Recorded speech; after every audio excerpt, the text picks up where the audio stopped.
That's what I'm talking about. Welcome, everybody. Welcome, Arvanauts. Welcome, everyone, to a Tuesday stream. It is March 17th, 2020. Happy St. Patrick's Day to everybody. It is about 12:30 p.m., and this is day 63 of Adventures in Middle-earth, Wilderland Adventures, and I think there is no better time than the present to all be together, given the situations that we're facing in the world today. So it's good to see everyone. I hope everyone is staying safe and hanging in there the best they can, and I hope everyone is looking forward to what I think will be a really enjoyable session today. Although, as I was pointing out to the players beforehand, I'm like, make sure you have a lot of fun today. Like, have good amount of fun today. And they were all like, yeah, because fun is exactly what we're experiencing at the moment. I'm like, listen, you have a couple trolls, you have a couple of, you have some extra shadow points. It's fine, but like the moment the light is at the end of the tunnel, you just don't know if there is an end to the tunnel. That's all. But anyway, but it's good to see everybody. Hello to Red Lair and Marinda. Woo! What's up, Marinda? And Honk, I'm a big fan. But it's good to see everybody. Welcome. Just a couple things before we get started. If you haven't done so already, please support the channel. Right now is a good time to support us because we may be on a little more even than normal as we provide the entertainment that we can to try to bring people through these dark times and do our little part here in our little corner of the internet. You can find us here and you can follow us here, which is always a good thing to do.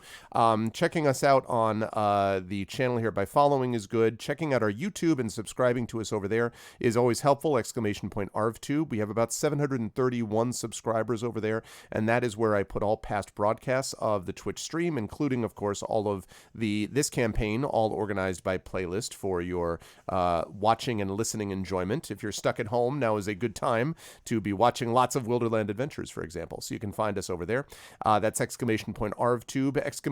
ArvTweets is the Twitter. Please go over and follow me over there and retweet this stream, please, so we can get to people who are outside our Twitch community and to bring them in. And I should mention that if you are a member of the Twitch community and if you are following this channel, make sure that your notifications for the channel are on so you can actually see when we go live. Although you're already all here, so I guess that's, but anyway, practice good modeling, right? It's all about modeling good behavior. You model this for others.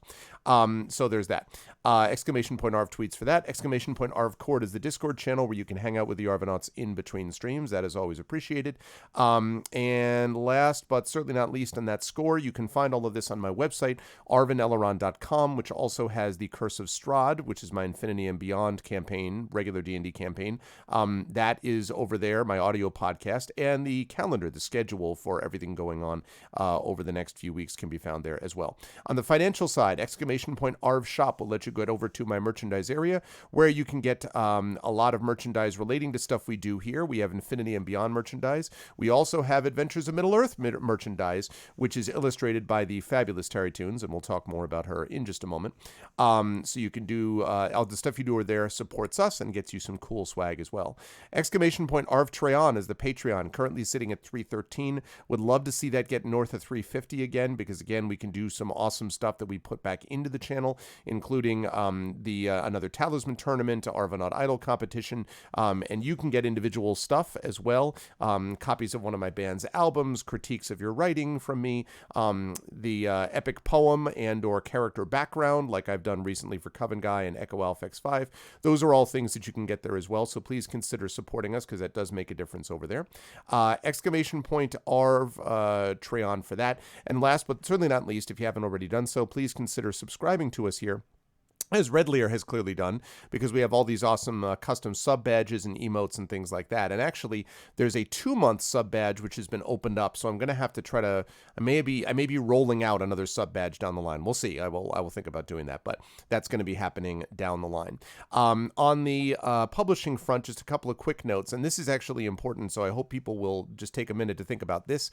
I noticed someone before Redtail took a look at ! Library, and I hope if you like what you see there, you will consider picking up a PDF copy. We do have the books that are at the printers, but the printer is in Lithuania, and Lithuania is under a 2-week quarantine because, again, the world is affected by this pandemic. So there is a little bit of a delay in the print editions. I can't wait to get the print editions. I'm so excited for those. But in the meantime, you can get the fully functional, complete functional, full color PDF versions, which are awesome as well, and you can get those through that link for Tales and Tomes from the Forbidden Library, which is my 5e adventure and source book. On the publishing front in graphic novel space, exclamation point Icarus will allow you to pre-order copies of my graphic novel Icarus and Jelinek, which will be coming out in May.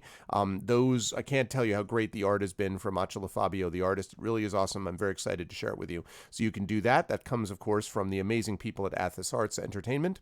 Athos Arts, I should say. And Alligator Alley Entertainment are the ones who did, of course, Tales and Tomes from the Forbidden Library. And last but certainly not least, we have got the Greyshade Kickstarter, exclamation point Greyshade KS.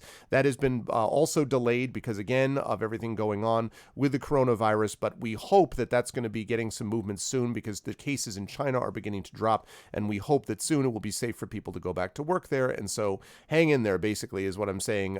We will have more announcements about the release of that Kickstarter coming soon. Today, we've got Adventures of Middle-earth from the Adventures of Middle-earth Wilderland Adventures. And we will be talking a little bit about the details with that. And then this afternoon at 4 p.m. Eastern, I will be over on GOG.com with my usual pen and pixels. I will be returning to The Witcher 3 Wild Hunt. D&D with GOG, Storm King's Thunder will be next week. So that's what we've got going on over the next couple of days. Remember as well that tomorrow it's going to be a very special Dragon of Icespire Peak community D&D session. That'll be happening at 9 p.m. And that'll be happening with the amazing Shadow Crew. That time is a little bit up in the air, by the way. It may shift slightly based upon time zones and things like that. So just watch this space, watch the calendar, and you'll be able to see when it actually is. But I'm very excited to see how that campaign continues. Of course, as we know, sadly, Kilobyte has passed away and is not a part, obviously, therefore, of that campaign. But they have plans to honor his memory and honor his character, and so there's more stuff going on with that, so we would love if you could show your support for that as well. Now, it is time for us to get into the amazing Adventures of Middle-earth crew, and so I'm going to unmute myself so they know that we're ready to go, and then I'm going to unmute them, and last but certainly not least, I'm going to head over there to show we have the full crew. That is right, the full crew is here because COVID-19 can stop many things, but not the company from doing its appointed rounds. It is lovely to see everyone. I am very excited for all the peoples to see what we're going to be doing today. And I will start, as per usual, with the gentleman right below me, who is wearing prominently his Tawny Bear branded Adventures in Middle-earth shirt. Yeah, exactly. Hey, listen, I'm just reporting. You decide. But I hope you're doing well, Tren, and that you're hanging in there out on the West Coast. I understand no one's going to be leaving anywhere, according to executive order, I believe, if I'm not mistaken. Pretty much true. Yeah. I was a good friend of mine, who the company he works for, like a week and a half ago, basically said, "Okay, you guys work from home from now on. Just get out of here, go away." And he was like, I don't know how to. He's like, "God, how do you deal with working from home? This is horrible. I can't focus on anything." And I'm like, "Yep, that's pretty much how it is. There's distraction aplenty because you're in your home environment." And the home's great. It's just the work part. That's rough, yeah, right. Yeah. So he was like, a couple of days later, he's like, "Okay, I think I'm getting into the rhythm of this. It's okay. It's fine. I think I can handle this. It's okay." And then like 2 or 3 days later, which is like 2 or 3 days ago, he's like, "Okay, I think I've watched all of YouTube now, and I don't know what to do." And I'm like, "Just keep rolling with it. It'll be fine." And yesterday, he informs me of the commandment that came down from on high, basically saying, "Shelter in place. Yep. If you leave your county, you cannot go back." And I'm like, wait, hold on. Yeah. Hang on. Wait a minute. I mean, I hardly ever leave the house anyway, so it really doesn't change my life all that much. But I'm used to being able to go over there to see him. But he is in a different county because he's about 20 miles away. And so he was like, I don't know what to do. And I was like, "Well, I can come over there." He's like, "No, you can't." And I'm like, "It's not that far away, and it's not like there's a huge crowd of people." He's like, "No," and he gave me the link to the thing, and I'm like,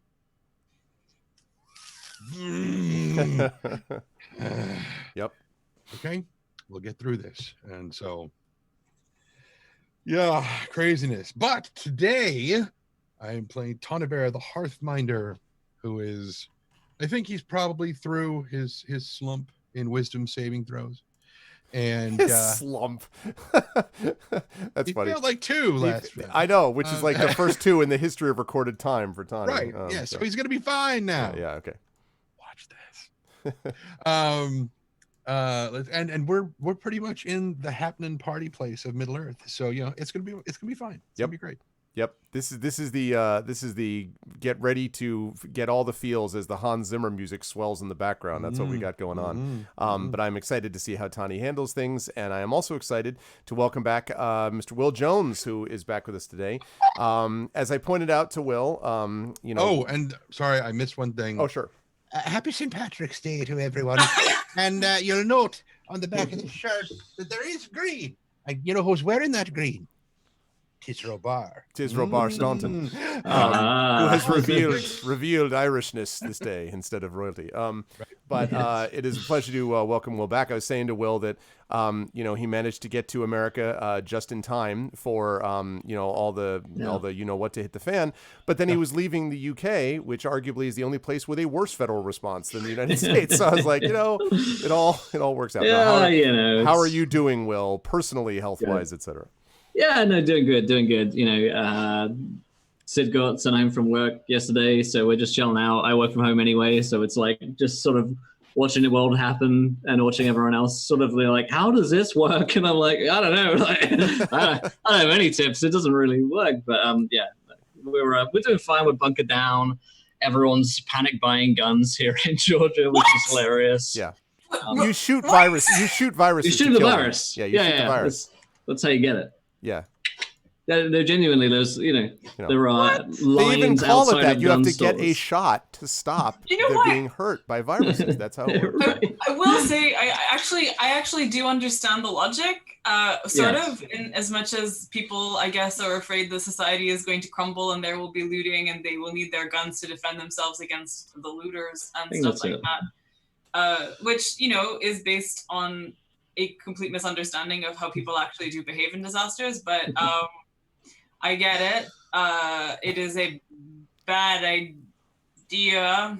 There are probably better things to spend money on. Sorry, I'm interrupting you. Please continue. No.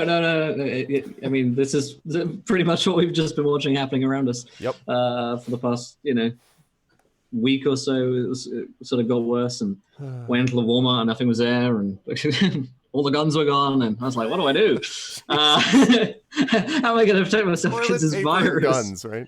Yeah, it's the two things God, America. really need to stock up on. But life continues much the same in Savannah, Georgia, and other ways. But it's sort of mostly up in Atlanta right now. So like Savannah, we're starting to freak out, but people are also in denial around here because of what the news is saying. So, it'll probably be another week and it'll set in hard. All the schools are closed and stuff, but yeah, we'll see how it goes. I'm still here playing games, so it can't be that bad, right? Goodness, who am I playing? Robar Staunton, King of the Vale, Rider of Eagles on occasion. Well, he rode one once, I think, maybe twice.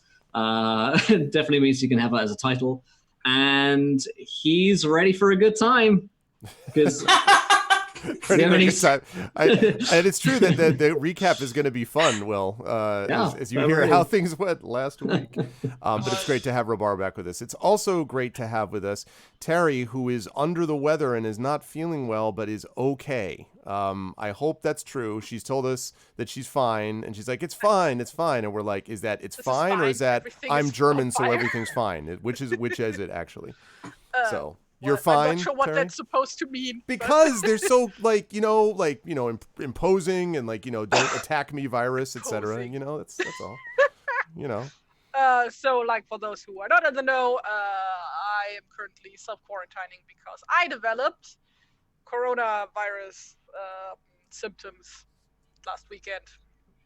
But because I'm not even remotely at risk, it's just an annoying cold for me.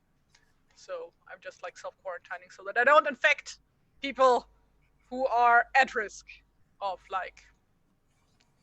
not very responsible. Very responsible. We also are modeling this by having social distance of having Terry be thousands of miles away from where any of the rest of us are.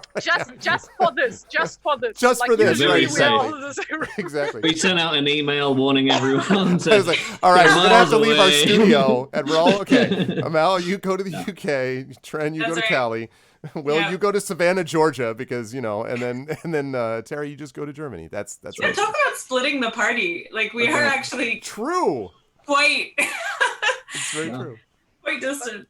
But yeah, the only bad thing that can happen to me right now is that I run out of tea. That would be horrible. Oh yeah, that'd Disaster. Be a problem. Yeah, That would be a true disaster, but I am like stocked up. Not on chamomile, sadly. Like I only have a few bags of that left, but all sorts of other teas. So I'll be fine. This is fine.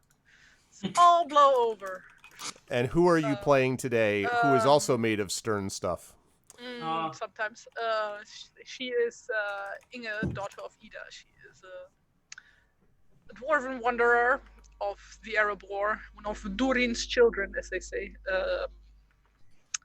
And she has a pony, and she's not the one with the most shadow points in the party anymore. Hurrah! That's true.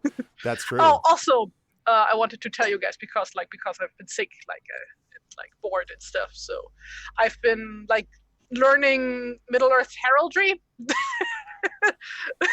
Okay. Doing a lot of research on that one. So I've been vectorizing a lot of old sketches that Tolkien did himself of dwarven coats of arms and stuff like that. Once I'm have them all done, I'm gonna post them on my Twitter. Nice. But yeah, that's really, really interesting if you are into heraldry anyway, which I am. For those who don't know what heraldry is, it's making coats of arms. There's a whole science behind it, an actual science with a lot of rules. Yeah. People will argue a lot about it, especially on Discord, on the designated servers for that stuff. There's a heraldry. Of course, there's a heraldry Discord. There's multiple ones. Oh yeah, no, I bet.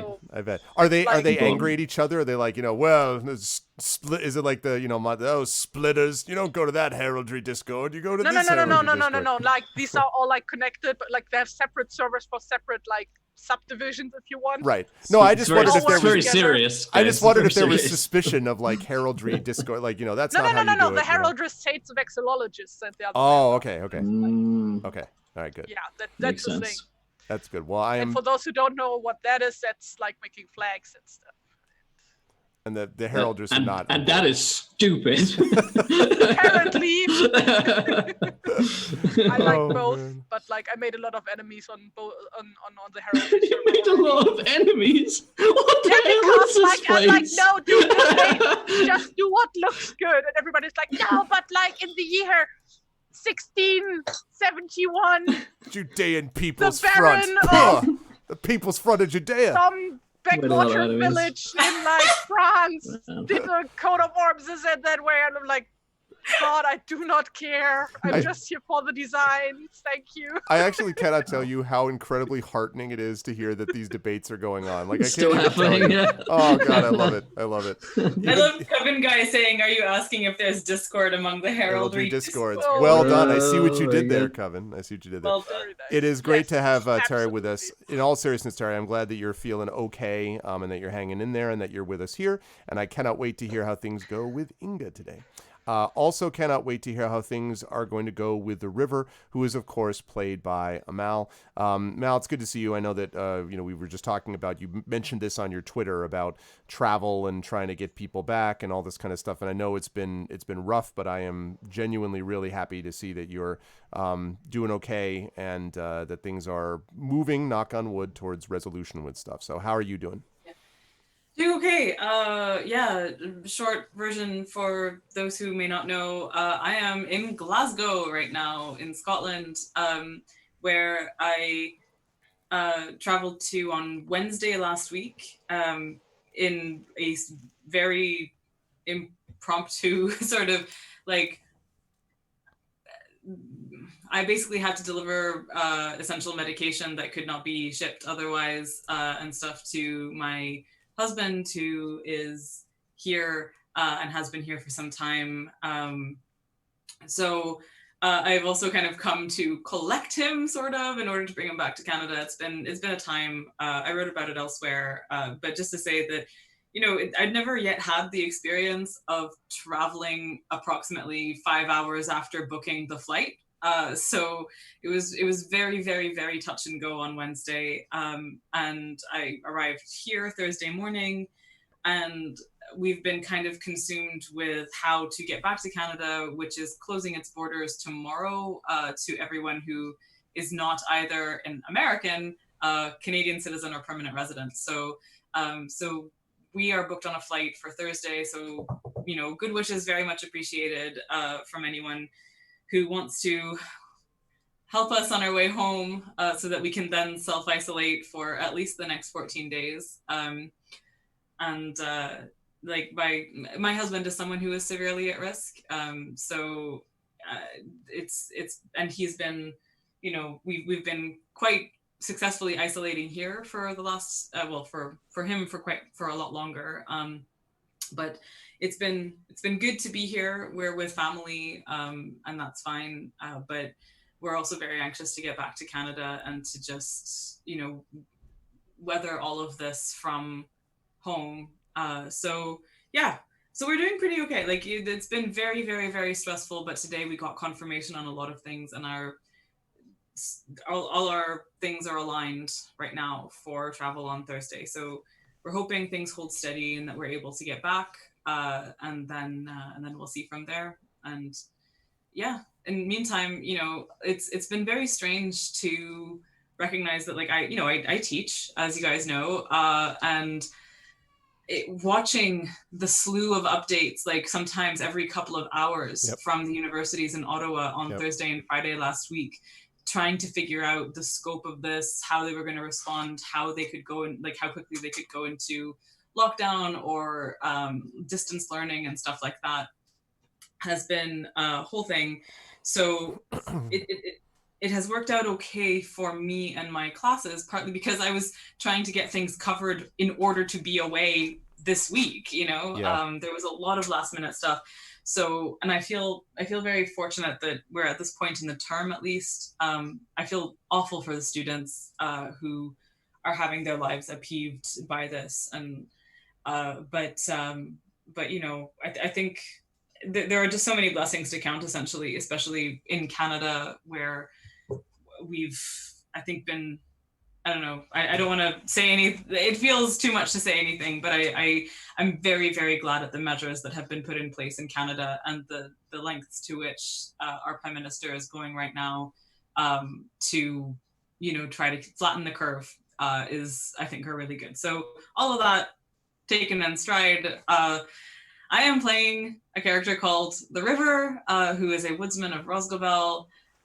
She is a fighty bard, a herald, in fact.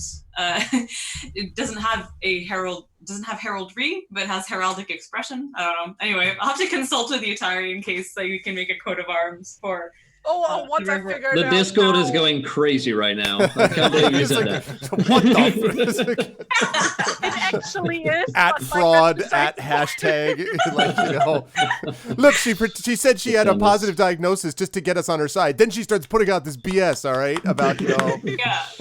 But yeah, she's accompanied by her faithful hound Stone, and is probably soon, hopefully, to get out her axes and do some fighting and barding. It could very well happen. Well, it is good to see everybody here. Just two quick notes.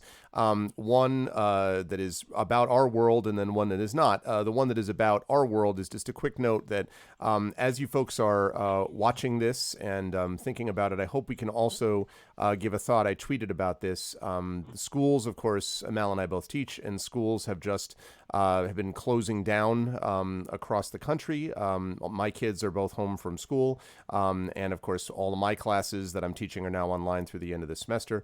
And so I did want to say, especially for the public schools, and people are seeing this in New York City, the constant refrain of just shut down the schools, just shut down the schools, just shut down the schools. And then everyone being like, you realize that the schools provide essentially basic living services for a huge portion of the students who are within them. About 70% of New York City public school kids are on free or reduced lunch, and that's just the start of it.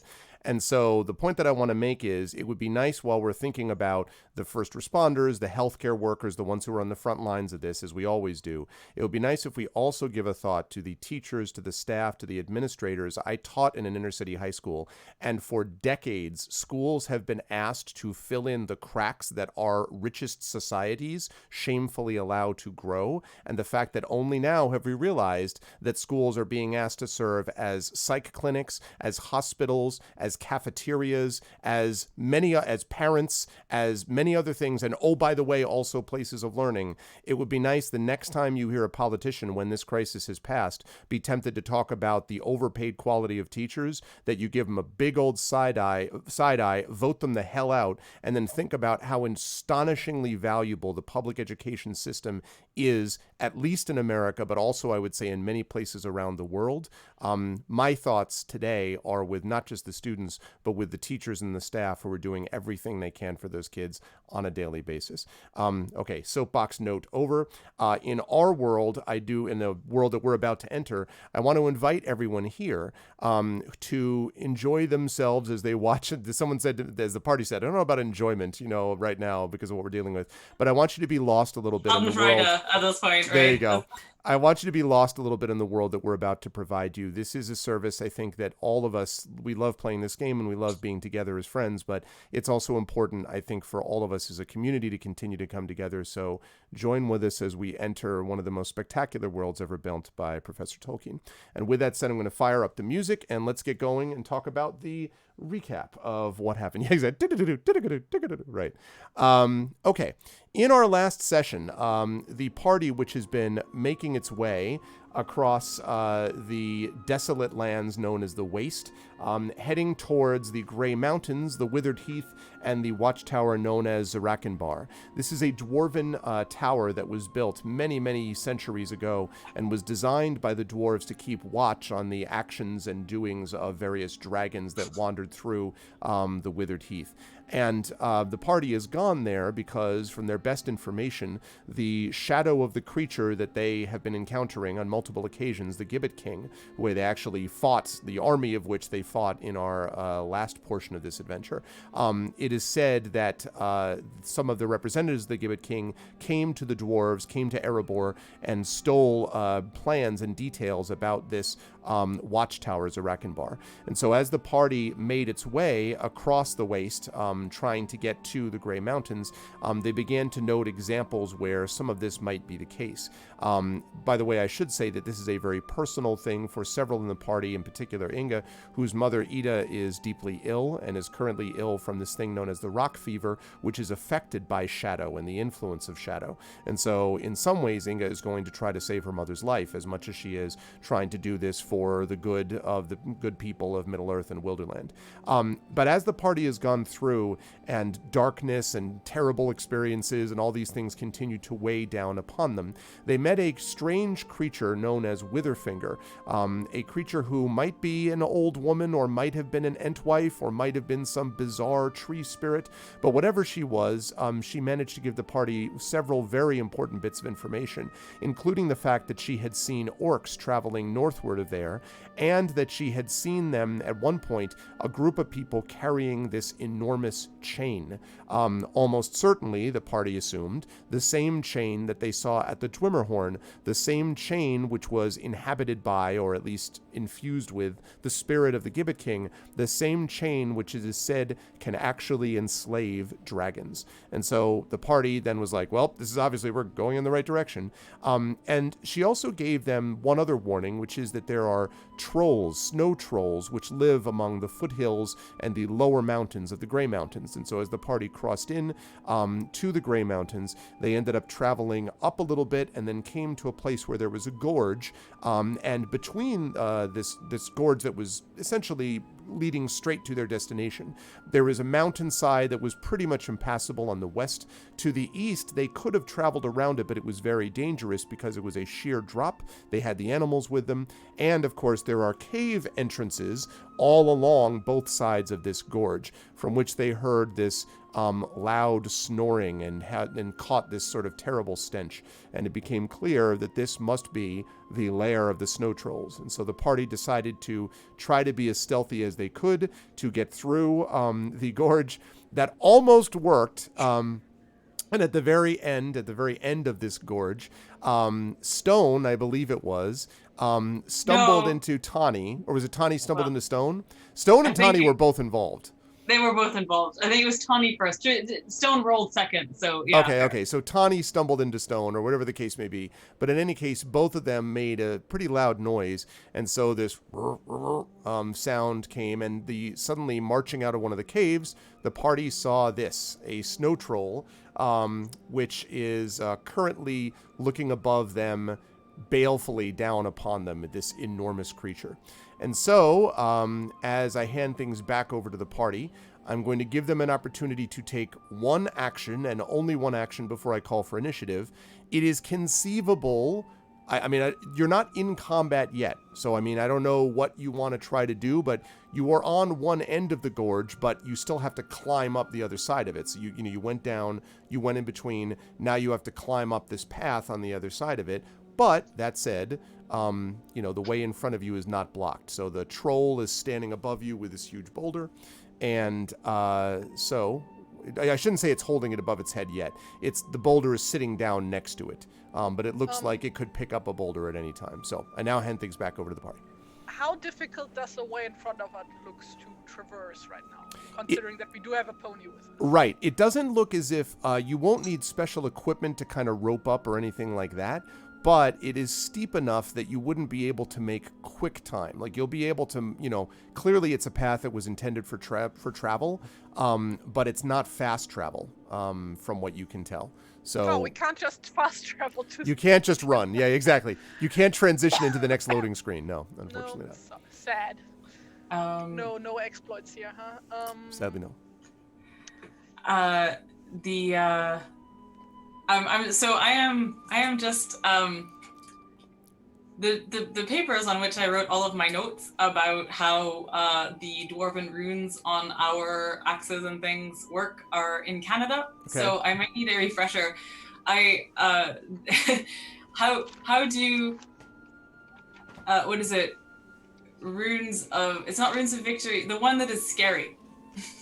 I need to find the right notes. I have like a billion sheets of paper here, which are all out of order because my cat threw them off the table. Oh, here it is. There. Okay, yes. The gleam. Are you talking about the Gleam of Terror? Gleam of Terror. That is the one. Yeah. Yes, so this is a weapon with this quality will inspire fear in the hearts of enemies.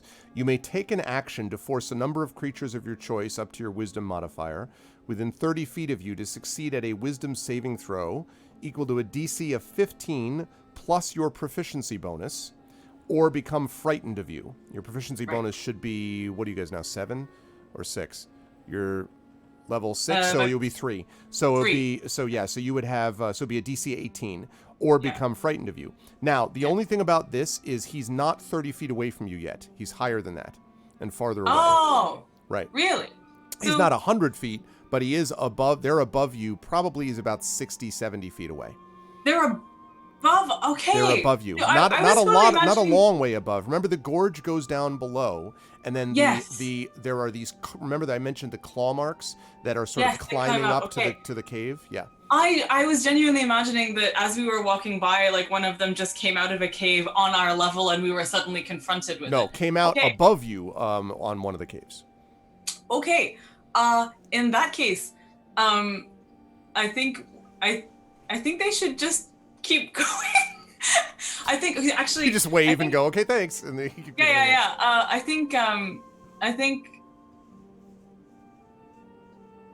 I think what River would want to do is basically look to the others and just say, go. Okay. And just kind of like be ready there to kind of watch what it's like, because we're making eye contact, right? It's not like it hasn't seen us. Yeah, no, it's definitely seen you. It's definitely seen us. And I think that like we just need to keep going, right? And River I think runs faster than Inga, right? Like covers more ground, and there's a pony to consider. So, are you going to stay behind then while the others go, if they agree to do this? I think she's going to take up the rear essentially, and and draw her axes and be prepared. And then,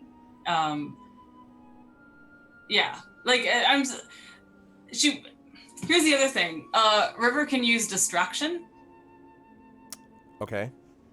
Which at 6th level is you use your sharp wit and alter the terrain to distract, confuse, and otherwise sap the confidence and competence of others. Okay. When a creature that you can see within 60 feet of you,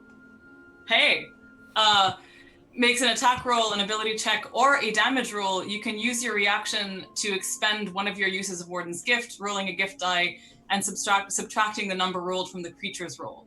You can choose to use this feature after the creature makes its roll, but before the lore master determines whether the attack roll or ability check succeeds or fails, or before the creature deals its damage. Okay. The creature is immune if it cannot hear you or if it is immune to being charmed. Okay. No, it's not a I mean, it's certainly, trolls have those. They are not by any means the brightest bulbs in the box, but trolls are certainly capable of understanding and interacting with others, and so theoretically would be subject to charm. Okay. So they could do that, and of course you don't even know yet exactly what it's going to do, except that it's sort of growling at you and staring balefully at you. But then they may always do that, Yeah. So I've got that. What about Tani and Robar and Inga? What are your current Is plans? the path ahead clear? Sorry, no, go ahead. I just one other note. I'm sorry. I just wanted to say. I also want to point out that remember there were other trolls in this valley. Supposedly, they are still asleep. This guy came out now. So one thing you'll need to think about is, you don't want to wake them up. Right. Like there could be others. Yeah. So sorry. Go ahead, Will. Is the path ahead clear to us where we would run to? So the thing about the path ahead of you is that it is narrow and steep, as I mentioned. It's designed for climbing, but it's going to be somewhat difficult. The way that we would play this is if the thing jumps down and engages you down there, and you're sort of like, let's say that you're backing up sort of while fighting it, it means that one of you is going to be at disadvantage when attacking this creature because there's very little room to be able to get to it. So all of you can't just fight side by side, essentially. Now, the way that will happen is I can rotate it, and in fact, I have to rotate it. So you can choose a different character among the four of you to be at disadvantage every round. But it can't be the same one multiple times. So you can't just say, okay, we're going to have Tani be at disadvantage and then put him in the front and he never fights. So it has to be alternated, okay? But other than that, that's the nature of it. Now, it also means that he probably can't get to all of you at once, but he's taller and he's got reach, and it looks to you like he can throw this boulder. And he could also, I mean, they look almost like large, kind of hairy apes. And judging by the claw marks on the sides, Robar, I don't know if you would ever have had encounters with snow trolls, but regular trolls can climb. And so, it's possible that this thing may be more agile than its bulk would suggest. Do we know anything about snow trolls besides the fact that they are scary? Like, are there things that they like besides more than other things? You've never seen them because snow trolls live so far, usually in the mountains, and so far out of kind of civilized society. There's one thing to note, and then I'll take what that is.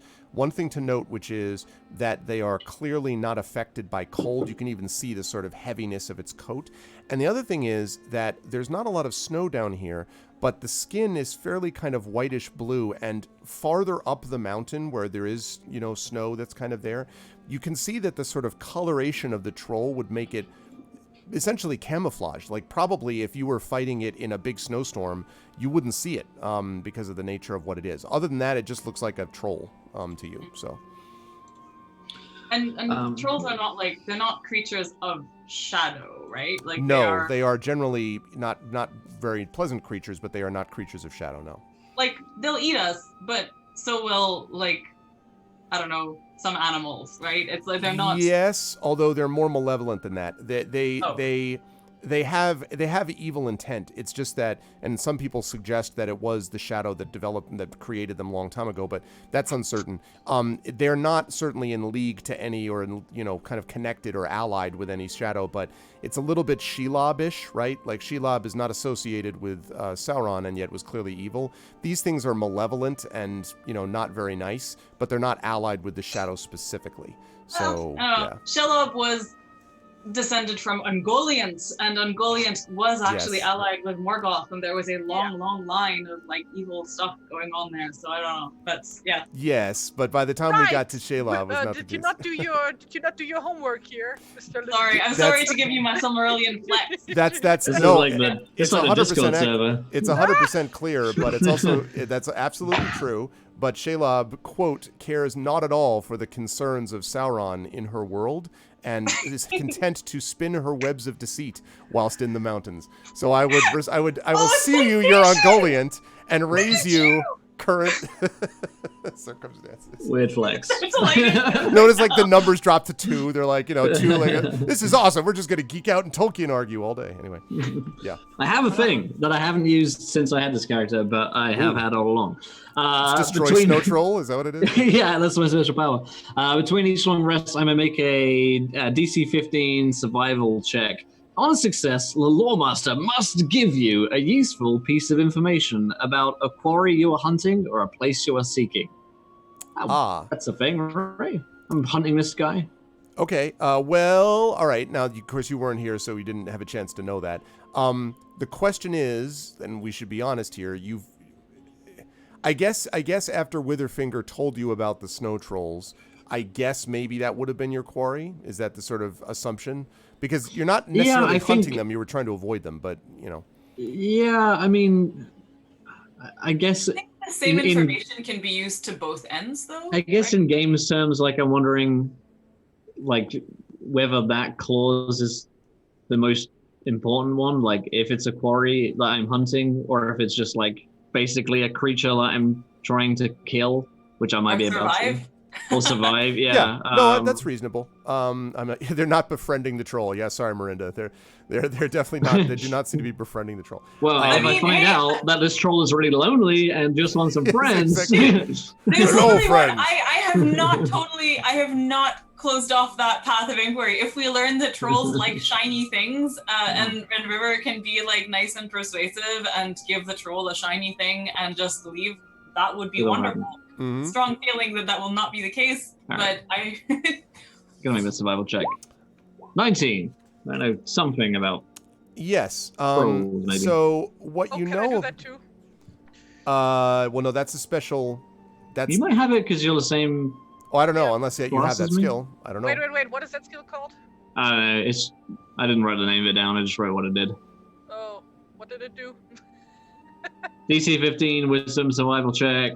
You get a piece of information. If you get 25 yes, or I have higher, that one. Yes. the information gleaned may very well seem near miraculous. Roar of the earth. Yes. Okay. There you go. So yes, you can do that then. In that case. Oh no, then I'm gonna wait because it's like a special skill that you can only use in very specific. Yeah, once per long rest. Once per long rest, so maybe not both wasted at the same time. So yes, what you know about the snow trolls is that typically the snow trolls are often sort of silent hunters, and you know that in fact that snow trolls go out to hunt when it is snowed. So they basically wait for snowstorms, then they wake up and go out and silently come upon creatures, and then so they are fearsome, but as opposed to their cousins that are not snow trolls, those trolls just kind of, straight at you, not much subtlety. These creatures are also dangerous, but they tend to be more agile than their cousins. And so you would expect that they're not just going to come at you and be like, bop you in the face, if you had to guess. I am actually, the thing that I'm surprised by is that they were asleep at night. Like, aren't all trolls subject to being, like, turning to stone in the sun? But snow trolls are of a different type, and they are, as I mentioned, they stay slumbering most of the time, waiting in these caves while they wait for this sort of snowstorm to arrive. So that's one of the reasons why few people ever see them, because they actually, when the snow is blowing, they might be around. There have been all kinds of stories and rumors about hearing growling nouses and being like, is that the wind? Like, oh, that's the snow troll coming to get you or whatever. Abominable snow troll. Now, exactly. It's essentially like the Yeti, and you're like, aha, the Yeti does exist. Thank you for the follow, Lexa. And apparently multiple of them. Great. Yes, and they do like food nonstop. They really like dwarves, Dunedain, Bjornings, and woodmen. So they like that food. the party with zero Smorgasbord. laughter. They're like, that's a riot. That's great. That's hilarious. Wait, I'm sorry, I missed it because I was in the chat for a second. Say hello nonstop. But anyway, Just give them one. Yeah, just give them one of those. Yeah, there you go, nonstop. Just give them one of the characters, and it'll be fine.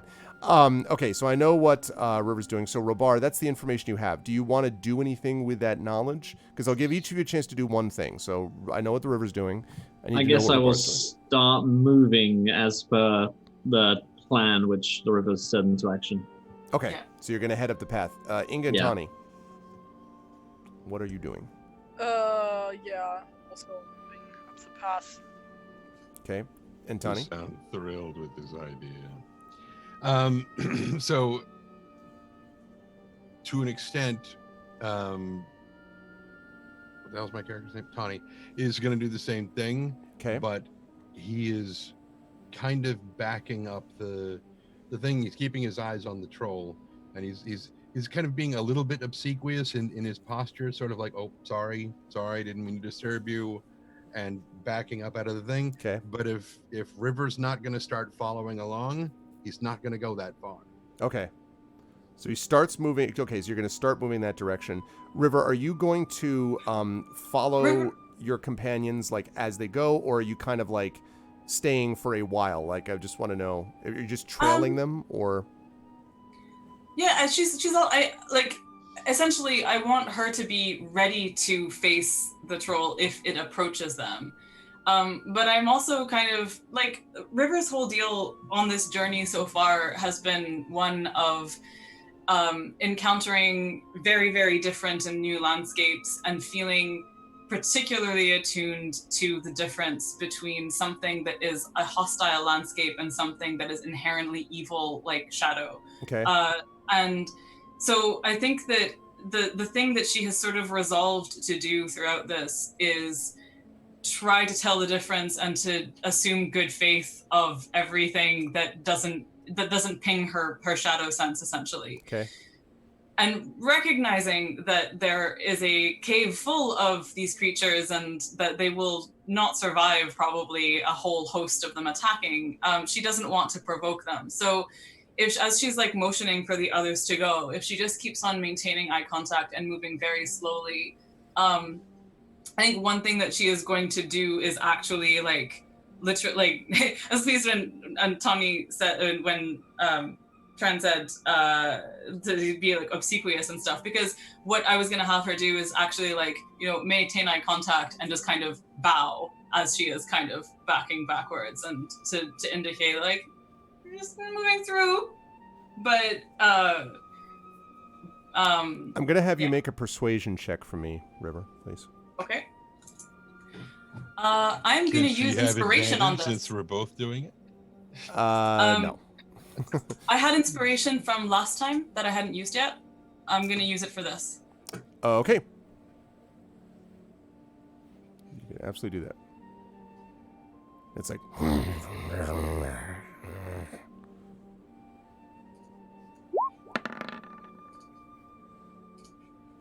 Take the 17. 17 or 17. And 17. Okay. Okay. So it's sort of like its eyes narrow as you're sort of backing away. So it picks up a boulder and it jumps and lands, not on you, it lands probably 15 feet or so from you. Like the ground actually shakes a little bit, sort of holding up its holding the boulder. Now it's not holding it right over its head. It's almost like by its side, like it's carrying, you know, a football, and it's like sort of kind of walking towards you, sort of like slowly backing up, whatever. Not backing up, but sort of gradually moving towards you as you're continuing to maintain eye contact. So as it does that, and it shouts something out, two more trolls come out, and they kind of, and then all jump, same place, all holding, both of them holding boulders. So now there's 3 of them, and they're, Wow. and then you see behind you, to your horror, more trolls begin to emanate and kind of slide down the rocks and rock face and come up. And so at a certain point, probably after about a minute, there are no less than 20 of these, all sort of standing. And the leader that's in front is kind of like, as you're sort of moving and backing away. So it gets closer. Out of curiosity, was Yeah. that a successful persuasion check? You don't know yet. So, okay. so it kind of is, moving kind of up towards you, and then it says, now, what languages does everyone speak? Yeah, League of Trolls, basically. Yep. Tawny has tongues of many peoples. Tongues of many peoples. River only speaks common speech and Vale of Anduin tongue. I don't think, unless someone was a snow troll from the Vale of Anduin or had a I put it Vale in of the Anduin chat. parent. What? Yeah, I she's was talking to telling me. Arv, I put it in the chat. Okay. So, sadly, the Tale of Anduin, the Anduin will not work out. But you're able to make out a little bit of it, and it's sort of weird because it seems to be some kind of Orcish, Tawny, but it's very bad Orcish, and since you don't know Orcish all that well to begin with, so it's something like food death, or death food, or die food, or food die. Something like that. And and as you're sort of backing up, as you're sort of, moving in that direction, and actually, out of curiosity, I know that Tawny is looking back in the river. Robar and Inga, are you looking mostly forward or mostly backward as you walk? Inga's maybe concentrating on getting Lilleman up that slope, I guess. I figured. Robar? What Yeah. about you? I'll keep an eye on our rear, I guess. Okay. River will say, like, as they're backing up and as this is starting to happen, just keep moving forward, friends. Just keep moving forward. And so, yeah. So as you say this, Inga and Lilleman, Lilleman kind of rears back, and it's a good thing because a second as Lilleman rears back, a second later, this massive boulder lands in front of you, blocking the path. And there is a troll sort of that is kind of, you can see one of the trolls that was up a little bit on the hill behind you, basically just threw it. Now, the point I want to make is it clearly was not aiming for you, or you probably would be dead. It was aiming clearly to block your path. And so the troll looks down at the leader troll, so to speak. And the leader troll looks back up. And then looks over at you again. And again, it's something about food die, and maybe something about go or don't go, Tawny. You really can't make out whether it's saying you should go, you shouldn't go, this is bad or good. Like something about death, food, and either go or stay. River says, honey, can you understand what it's saying? Yes and no. I think we're being charged a troll toll of food or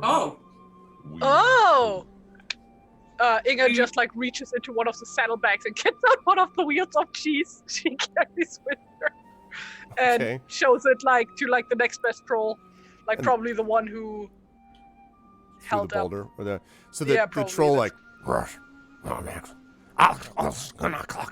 and the other one's like, and there's something that's kind of this guttural back and forth, and you pick up a bunch of sort of Tawny, it's all like confused stuff, but it's like something food, maybe you hear cheese at some point, there's something in there, and then the troll up top that you sort of is like and points, and the leader troll looks back to you, Tawny, because you seem to be as close to understanding it as anything, and says which sounds like horse.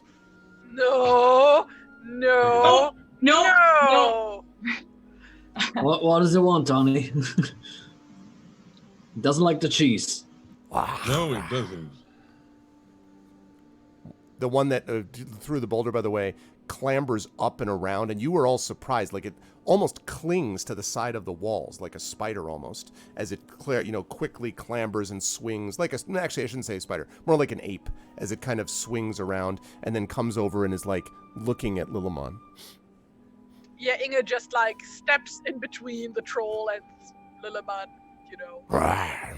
Yes, gosh. Want.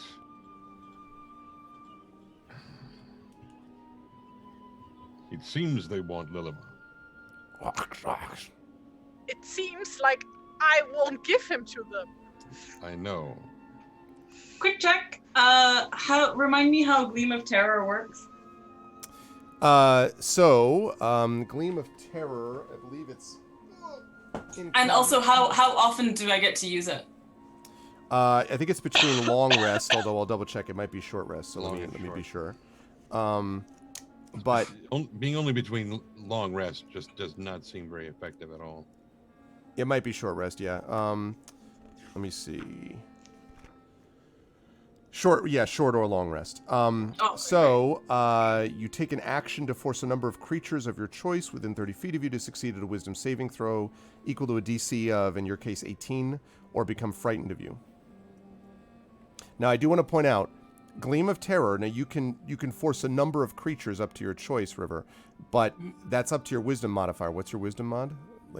3. Yeah, so you could get maybe 3 of the trolls freaked out. You won't get 20 freaked out of you. Well, but if the leader is freaked out, then that is... True. That is one potential avenue. Now, our way out is blocked? By a boulder, yes. And is it Way possible... shut. Is it possible to get around it? Not without climbing up and over it, this is a pretty big boulder. This is very clearly this strikes you as the border guard, like the toll guard, that's clearly what this is designed for. Yes. Gotcha. It looks to you, the trolls would have no difficulty picking up this boulder and removing it again, which is probably why they do this. We've got a whole system. River is going to say to the troll and sort of to Tawny, so she's gonna say to the troll, can you understand me?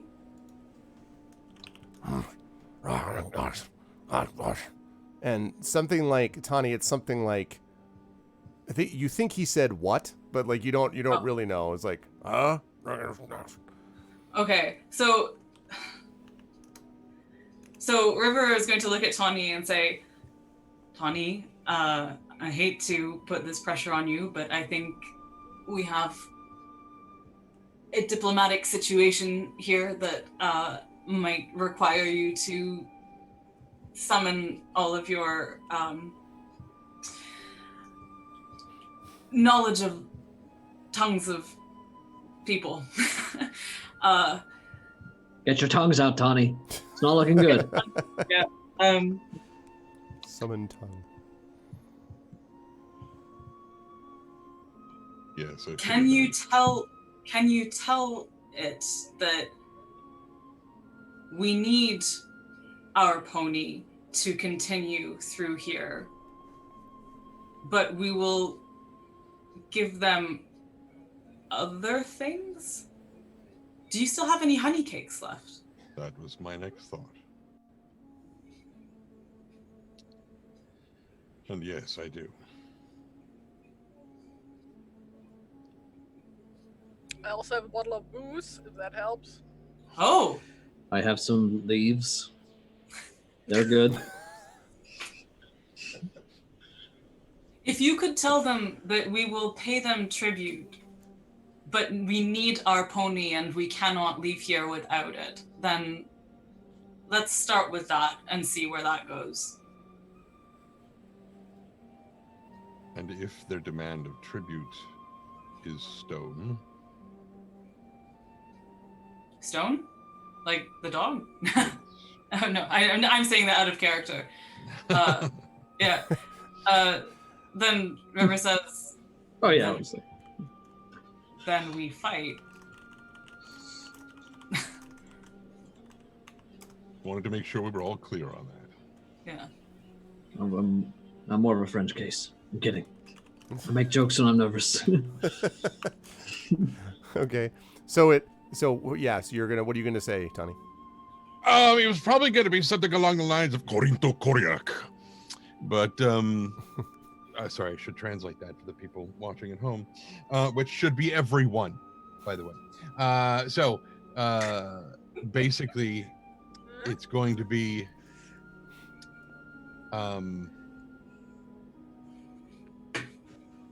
no pony or no horse. Okay. And then he's going to take the cheese wheel. And like, he also gets a second cheese wheel out. And he's going to break a piece off and taste it. And then he's going to he's got several of his pouches that he keeps honey cakes in because they're too big to, but he's got one that has 2 honey cakes left in it.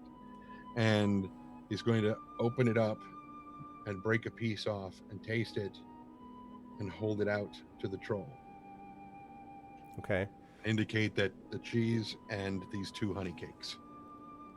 So the troll kind of like leans in, and it sort of walks up, steps up close to you, kind of swinging, again, very ape-like. And as you look at it, it's slightly crouched over, Tawny, but this thing is probably 10 feet tall. I mean, pretty likely. And so, muscle, like the arm is like pretty much the size of your torso. And it reeks of pee. Yeah, it does not smell good. And kind of looks over and kind of sniffs the the little bit of the little bit of cheese or whatever, and then kind of it snatches one of the honey cakes, which is small, and then eats it.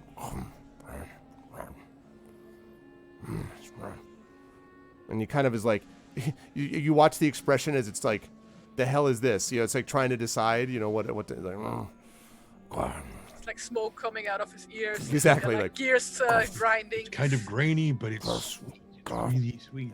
And he looks, and kind of yells something back at the trolls, and the trolls like, and he looks back at them, and then all of a sudden, the only way you can describe this is, it looks like they're arguing. But let me tell you, 20 snow trolls arguing in a gorge that is echoing that, and let me put them, like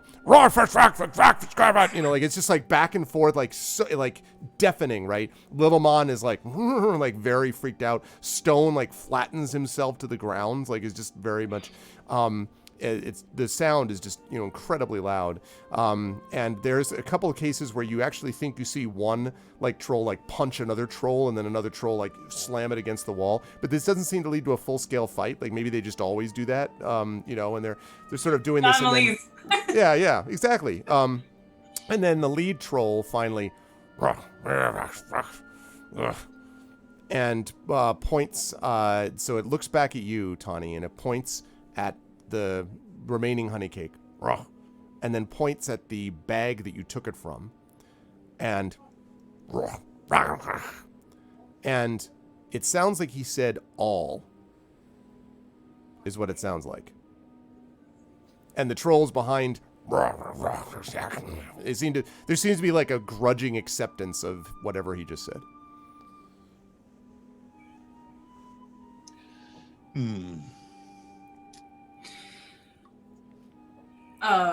Can River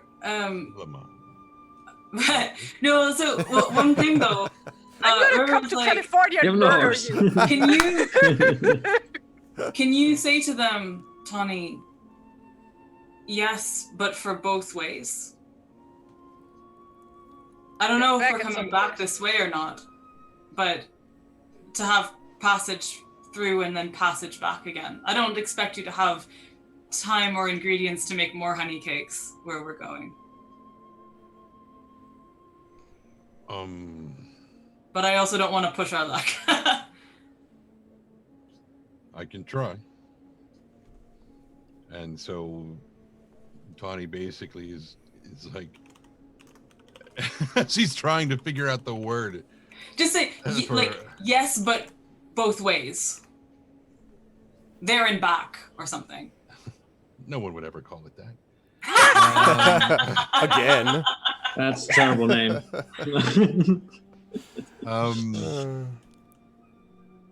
And so he spends a few minutes, and he's basically muttering it out loud, like he's trying to suss out how to say yes, go, and return. Okay, as you're figuring that out, by the way, just a quick note, Robar, Inga, and the river, you are suddenly aware that there are several more trolls, like, clinging to the walls, like the sides of the path, because the path is narrow, ahead of you, and one in particular, Robar, sort of climbs down and is, like, right over your shoulder, like looming over you, sort of staring down at you. Okay, go ahead, Donnie, sorry. No, that's basically it's like somebody trying to be conversational in a language they don't quite know. Right. And so they're like synonyms popping out that they don't quite fit the situation, but Right. he's hoping that the chief will This is figure like out what he's trying to say. it's the scene in Star Trek 6 where they're trying to get to Rurapente and they're like, "We is condemning foods Right, to Rurapente," or whatever. And Vakish! Reen, yeah. So you sort of say that, and there's kind I of hate that scene, by the way. I hate that well, yeah, scene. because the reason is because Uhura would know this already, so there's no reason not for her to just be that, looking for but that. they don't have to use the universal translator to communicate back and forth, but the computer could translate for them on the screen what they're saying and what they she could at should least say be back. saying. Yeah. Anyway, Why they sorry, use never I know. mind. Blah, blah, blah. It's kind of a funny scene, but it doesn't fit. Anyway, Right. Regardless. So the troll kind of and it's sort of like now it sounds like it's grumbling to itself. And it kind of points forward and back. And it starts like, babbling back. And again, there's a big discussion. And then, and it sort of, and it holds out its forearm like this to you. And Tawny will put his arm up, Which is like pencil against the, right? Like Right. even for the Tawny. big blue husky pencil. Yeah. And he's just like, "Bruh." And he does that, and the trolls kind of grumble a little bit, and then he holds out a massive hand. So Tawny puts his arm up against the troll's arm and hands him the bag. Okay. And you are giving him all, yes? I just want to make sure that because they can smell. I just want to make sure I'm clear about what they. Yeah, Okay. we're not dealing badly. Okay. In fact, I think a thing that River is going to do as well is as Tawny is handing that she is do I actually, or do I don't know what the way back is going to look like, so I'm only slightly reluctant, but I think that in addition to that, just like again as a show of good faith, so River has this small wooden owl that that was given to her by one of the people who they helped get to the Mountain Hall. Was it Mountain Hall? Yes. And she's just been carrying it with her and stuff, and like she, just wants to like seal this deal essentially with something that is meaningful to her as well and stuff. And so on top of that, she is going to sort of just put this tiny owl and just sort of like, meet the troll's gaze again and bow again. And so the troll kind of, and first of all, while you were doing that, it's like basically chucking a bunch of like, honey cakes back to like the trolls are like falling all over each other to get to these things. And it sort of eats, and then it looks down at as the chaos is going on behind it. It looks down at the owl and it reaches down to the ground and picks up this owl, which is like a tiny little like, on its palm, and it holds it up and then it kind of clutches its hand over it and it does this weird flapping thing as it looks at you. Yeah, River nods and kind of and she goes, "Whoo, whoo." That's all.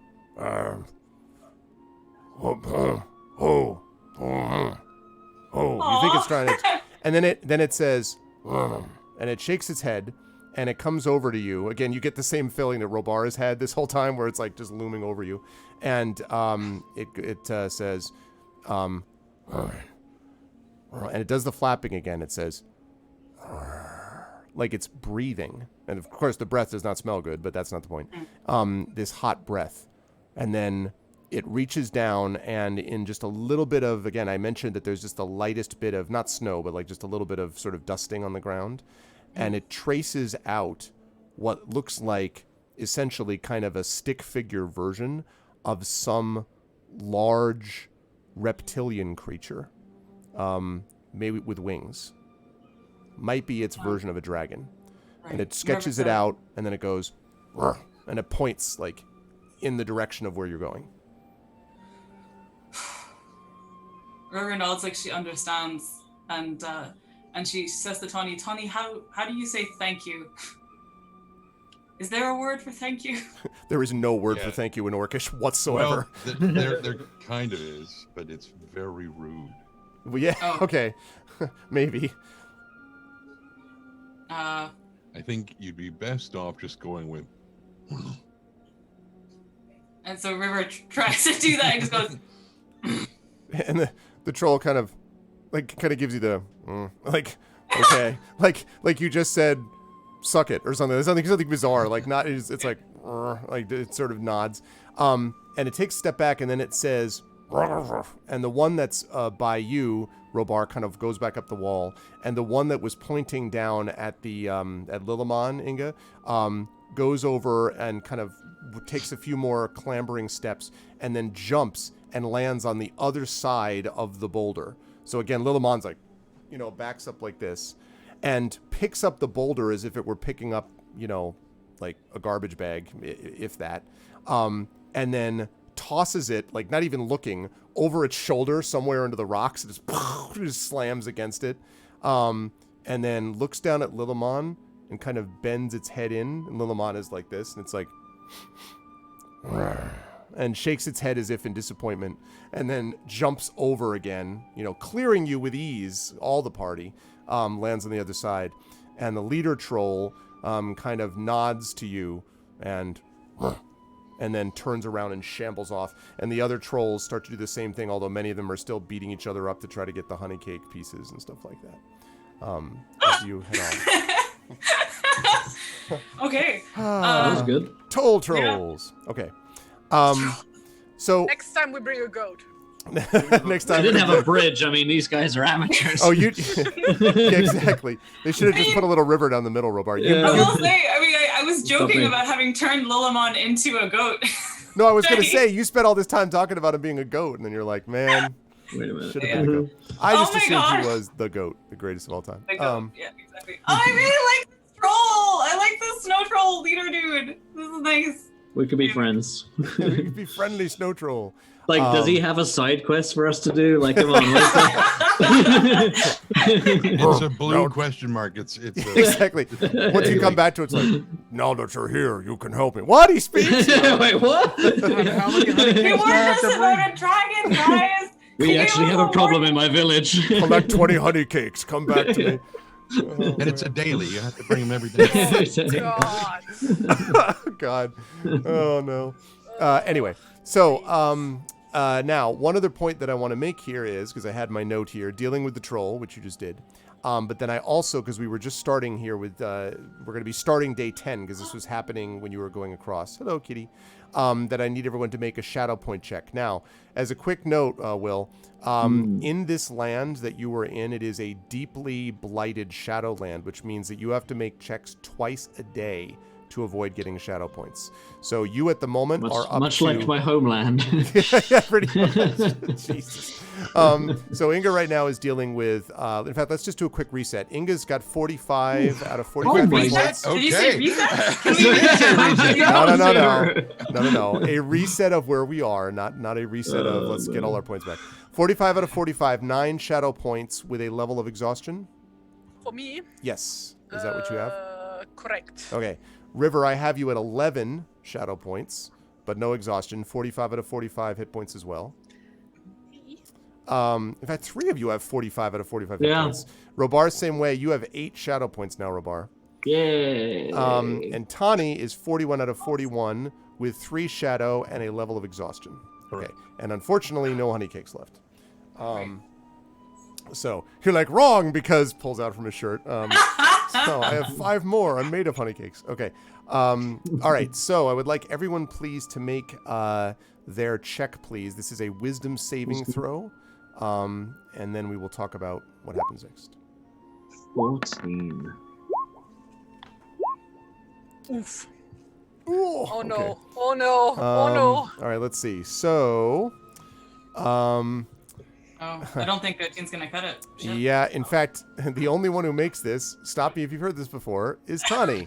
Tani's like, it's fine, but Here everyone I was else... thinking River would be full and like buoyed with joy at having actually successfully talked to a creature who otherwise they would normally be fighting and stuff. In answer to your question, by the way, Amal, it was very much a successful persuasion, or you wouldn't have been talking with it. It would have been beating you up. So, yeah. Hooray, bards! So you have, yeah, no, for real. And Tani is the translator. Okay, so Robar has got 9 shadow now. River has got 12. Oh boy. And Inga is up to 10. Yeah, out of possible 11, I might add. But yeah, I'm just like imagining now like a Borderlands style opening with like the character splash Yes. screens, and it's like with River as the bard and Tony as the translator. There ain't no rest for the wicked. Yeah. Kids and Oh, man. money to Do- grow Such a good opening. trees. Question for you, does this physically affect us? Do we look haggard and tired and stuff? Yes. Yeah, okay. Yes. It now mechanically, we'll talk about what happens if the shadow points exceed your wisdom score, then you become miserable, and that creates all kinds of negative effects. But in terms of, it doesn't have a physical effect yet. However, yes, you look very much haggard and emotionally. In fact, I think the last time when you were not here, actually River role-played this where, she literally was like, why do your people care about treasure? And basically said this stuff, and she's like, I'm sorry, I didn't mean to come, that's wrong. And like, basically had a moment which was very un-River-like, basically. Right. So that sort of thing is the kind of thing which could happen as time goes on.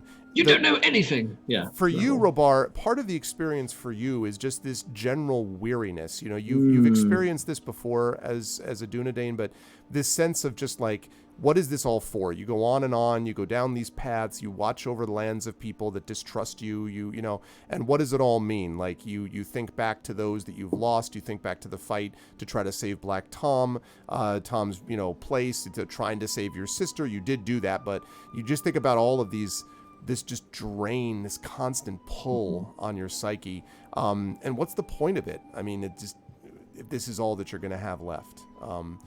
So I would say that all of you kind of feel that as you're climbing this steep path. And it is not a very happy party that crosses over the summit of this path you've been climbing to see this. I have a picture for all of you. Is it pretty? The stream? Yeah, it is going to be on the stream. Yep. And it is... Right? Wait 1 second. Okay, there it is.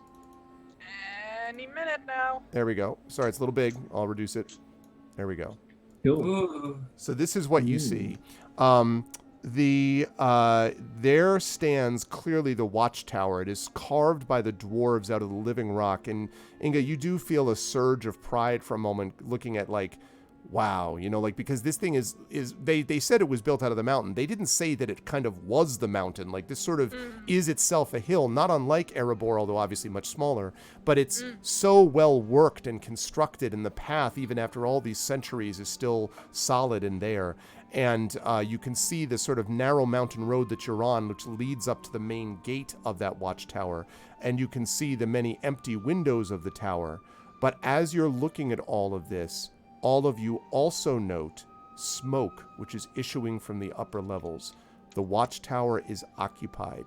I need everybody to make dexterity saving throws immediately, because as you note this, you go, oh crap, and you think you may see things looking out at you. So That's a 4. Okay. Crabline from the. All right. Tawny with that. Inga with that. Wow. River just like Whoa. With the parkours, natural flips 20. 5 times, like lands. You hear Cirque du So, Soleil like, if music in the one party background. member rolls a natural 20, that means everybody in the party succeeds, That's right? a very I'm interesting way pretty of looking sure at there stated is a throws. rule for that. Yes, that's a fascinating way of looking at it, and I love these aspirational theories. No. So, Tawny and Inga in the But- river. It should also be noted that River rolled a natural 20 and a natural 1. Yeah. True. That's true. Love, hate, right? You know, like the so all of you managed to kind of quickly, like, I think I would say that probably River, and actually no, I would say Inga probably notices first, like, oh crap, like, because, you know, she's looking right at it. I would say River and Tawny, you pick it up quickly. But Robar, again, I mentioned this sort of darkness that has been haunting you, that sort of continues to, like, you look at it and your reaction is kind of like, of course, like more, Yeah, and then all of a right. sudden you're like, wait, what? Like, Oh. and as you sort of jump, as you kind of get out of the way, you hear a shrill whistling coming from the top of the tower somewhere. Now, there's no response, nothing fires at you, nothing like that, but you know, you saw that smoke and then you heard that whistle as you were scrambling to get out of the way. But that's it. Other than that, you don't see anything else. There doesn't seem any guards at the front or anything like that. I think something is saw us. whistling that like goblins or orcs use to communicate? Because that's like really a dwarf thing, isn't it? No, the orcs could do that too, though. They would do sometimes. I mean, you know, they don't do it very musically. Maybe I was too musical. Maybe I should have been like, That was the thing. or something like I that. was Like, I was just imagining Legolas like, that was no orc whistle. what do your elf whistles here? Elf ears here. So I'm imagining that as a party, we have talked about the fact that, you know, Witherfingers mentioned the chain, using it to enslave dragons. The snow troll just now also said dragons. So I think we've been expecting dragons. Have we not? I mean, You have? yeah. So I mean, we were sort of thinking the snow trolls were dragons. Right. But as we were approaching and stuff. So, but that said, there is a difference between kind of knowing that you will confront a dragon at some point and being confronted with the smoke from potentially a dragon. So we're off the path right now, is that it? Like Yeah, just to the side of it. Like, you kind of dove behind a couple of, you know, rocks, I assume, that were there, basically, that are on the side of it. Okay. So River's going to say, like, all right, we know they have a dragon in there. Or at least one dragon?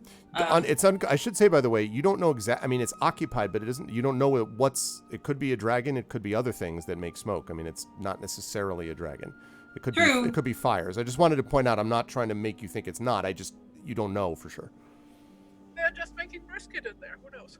They're just Oh, yeah, making barbecue. It's Actually, delicious. What does it Head smell is like here? Does it smell like fresh brisket? Can we make a perception check for like what are the smells that are emanating from, like what kind of I'd say smoke you're is- too far for smells. That you're seeing this from a good distance because it's kind of by itself almost, this place. So I would say you're too far for smells right now. But you could try to make a perception check if you want to kind of get a sense of, I don't know, how the smoke is moving or something. But like so you know, you could do that if you wish. Let's do that. I think I would like to use my Rumor of the Earth skill now. Okay. Like the same skill that Will used earlier. Okay. You're doing this in particular about dragons here, I assume, right? Or what? Well, like who or what is occupying this? Does that like? Let me double check on Rumor of Earth though. The page? Yeah, please. It's page 83. A place you are seeking or a quarry you are hunting. Got an 18 quick bio break though. Okay. Like basically, she's like specifically looking for like certain signs, like, you know, like cliche, like the cliche, Right. like when you have it like in a video game, like some places occupied by something evil and they put like spiked heads around it and stuff like that. Then the question is, so you'll get a choice. So a quarry you're hunting or a place you're seeking. So it's not general. You'd need to give me a specific, like, I want to know about, and quarry that you're hunting can be discussed. Hunting can be broad. Like if you wanted to say, I want to know about dragons or orcs, just because you're not hunting it per se, that would still be okay. Or you could talk about wanting to know more about this place, specifically the place. You could do that too. Yeah, I guess place would make the most sense then. Okay. All right. So go ahead and make a, let's see, wisdom ability check. Survival, actually, if you have it. Yeah, I do have survival. Because I'm a survivor. All right, 21, huh? So what you, again, now you don't know the details of this specific watchtower, but from the design of it and from the fact that the smoke is kind of emanating from several windows, that suggests to you one of two things. Either based on dwarven construction, well, one of two things, and then I'll tell you what you think is more likely. Either it means that you've got one big creature or several that are producing smoke, a lot like a dragon, or you've got a lot of individual creatures in small rooms, not a lot, but some individual creatures in small rooms that have their own like separate fires. You know that as a sort of from the base of dwarven construction, you know that most of the time they tried to have, because air is important for dwarves too, cross ventilation basically. So they wanted people to be able to get air in and out of different places and spots. And this is frankly more open than Erebor is. It's more open than other sort of watchtowers that you've seen built by dwarves before. And so what that suggests to you is probably this, it's probably not likely that there's lots and lots of creatures that are producing this, because probably those rooms are connected somehow. So if you had to guess, you'd say that those windows, those rooms are connected, and that the smoke is probably going through several of the rooms. But what you don't know is whether it's only one big room or a couple of rooms that are interlinked. You don't know about that. So it could be a big dragon, or it could be several smaller creatures creating this, But smoke I effect. definitely get the feeling that it's from a creature, not just like Yeah, you're almost campfire. positive this is not natural gases. No, you think it's occupied, for sure. And yeah, like Inge has been standing there like with her hand to her chin, thinking, like, I think this smoke is not coming from a regular fire. Something is producing that smoke. Did I learn anything from perception check wise, or? So only negative, as Mr. Spock says. You don't smell anything particular. You do not hear anything except just the kind of general blowing of the wind. And you can see that the way that the smoke is emanating, that, we had returned to pet. Awesome. Is that the... Oh, she's gotten so big. I know, she's so big now. I don't like it.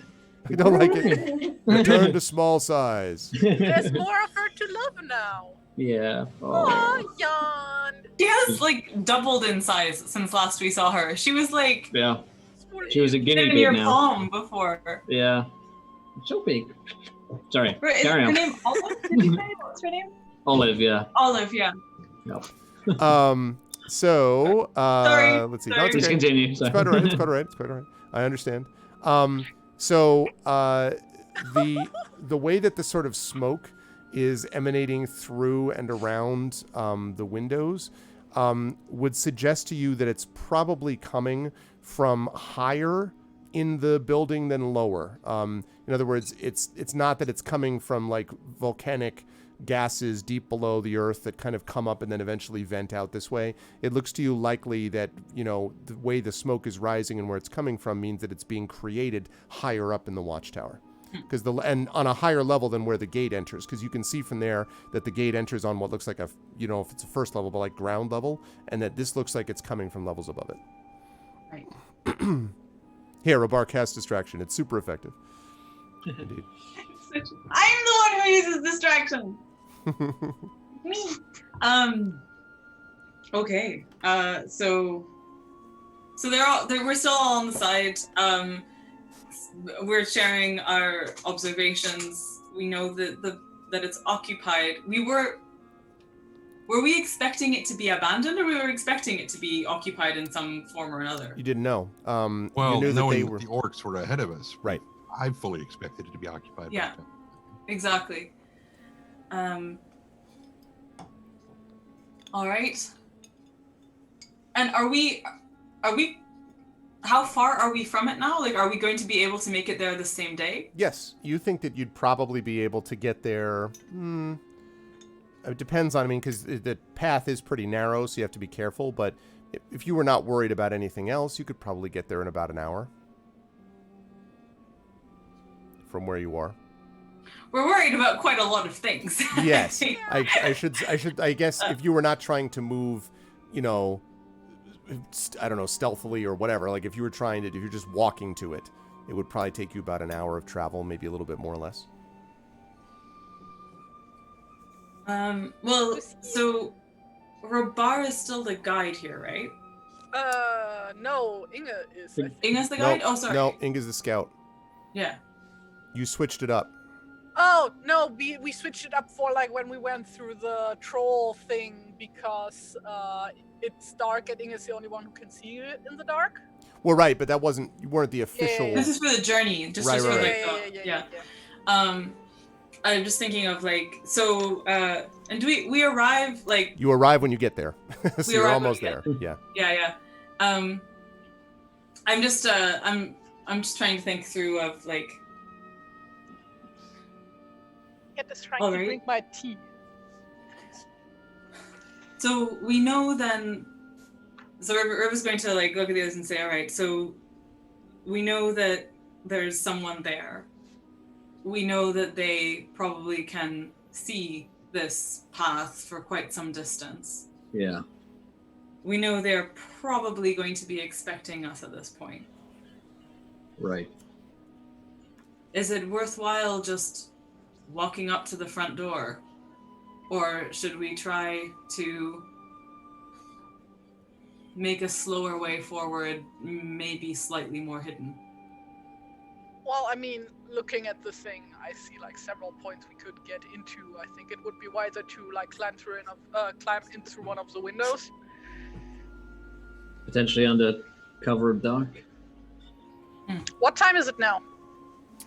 It is. 'Cause It's probably. Actually, isn't it still dark now? Because we decided to. Yeah, but you took a few hours to get. So we're now, I would say, probably mid-morning. I would say because you were traveling through the night. And mid-morning. Actually, that's true that we haven't figured out when you were going to do your next rest. So. Yeah. So, but anyway, it's mid-morning as we now speak. So you could decide what you want to do from there.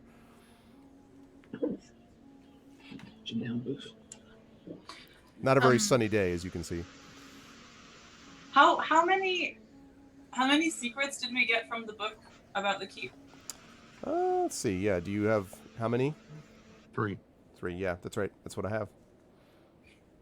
It is also my note. I only remember one of them about like some hidden treasure. I remember Ravens. the Chamber of Winds, and I remember the Ravens. Oh, There's like a- Right. Raven's Perch, Chamber of Winds, Vault in the Floor. right.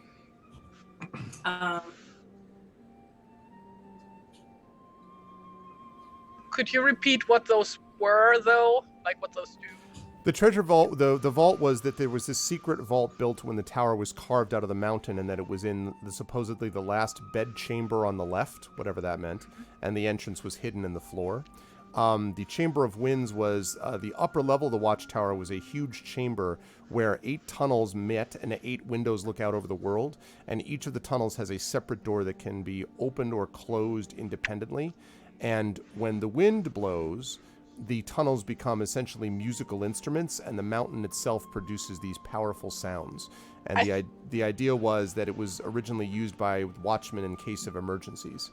And there was also a warning that you wanted to be careful that when the wind blows from the north, don't open the north, south, and northeast doors at the same time, or the howl is so loud as to be dangerous. Like you could literally be hurt if you're in the middle of it by the resonance of the sound.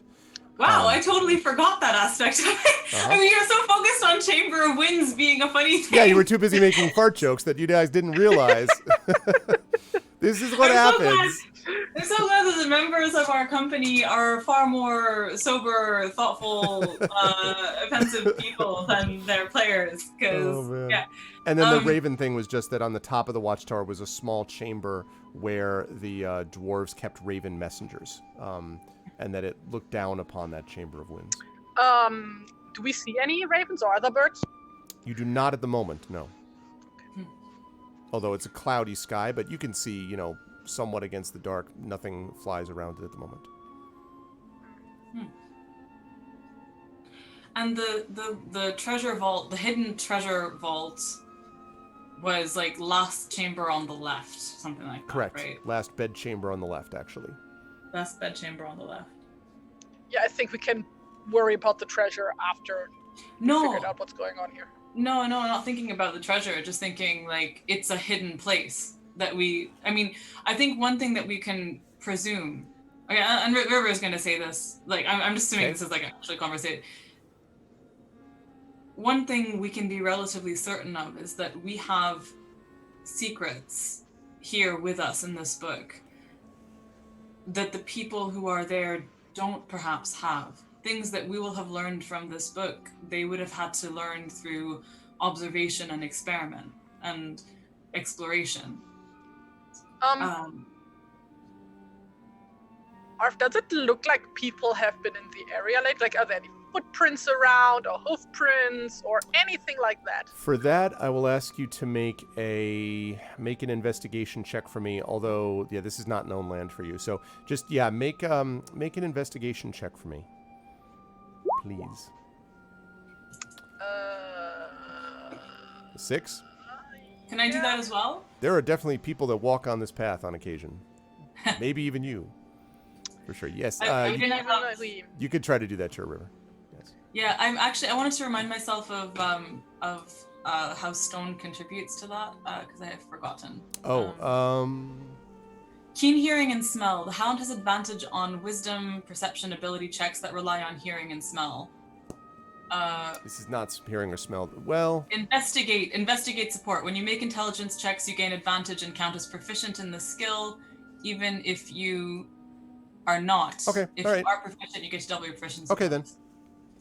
Okay, so advantage. I'm remembering now as I do this that like I totally earlier on in our adventuring, I didn't understand advantage and how it worked and stuff. And so I just frequently was like, yeah, stone is helping, not understanding the mechanical benefit.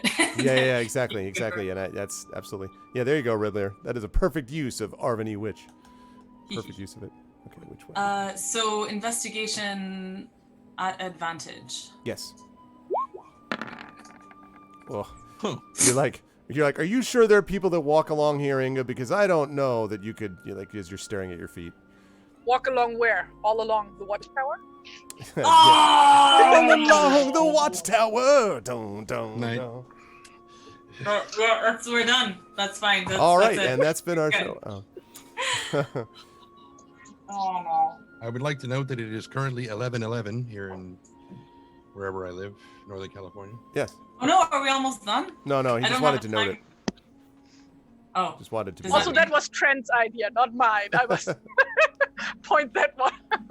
If it's 11:11, then the tethered might be coming out or something. So be careful.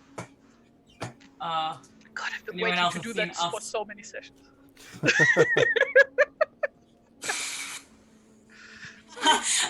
Thanks, Ardenal. Yes, I agree. Let's get those rolls out of the way before we're making shadow rolls. Making shadow rolls, yep. Mm-hmm. Yeah. Thing is, they clearly already know we're here. Yeah, it whistled. That was definitely a "we know you're here" whistle. Mm-hmm. Well, maybe just songbirds. Mm-hmm. Really? Here? Around here?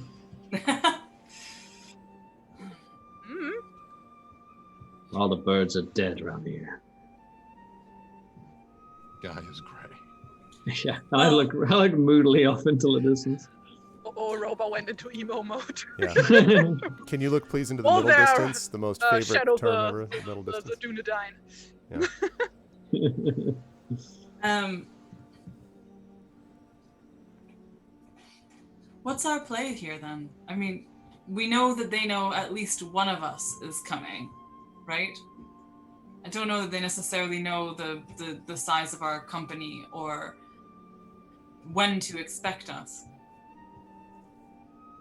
But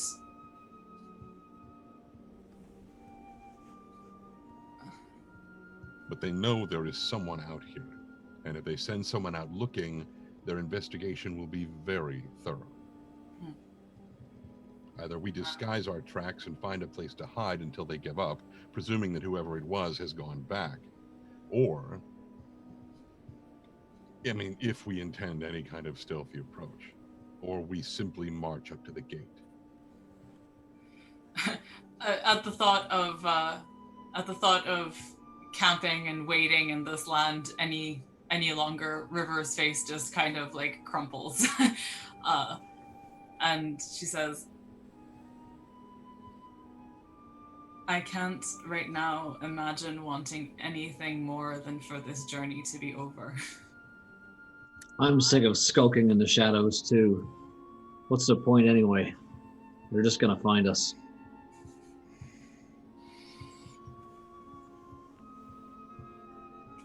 Inga, we'll do whatever you decide. What I decide? Yes.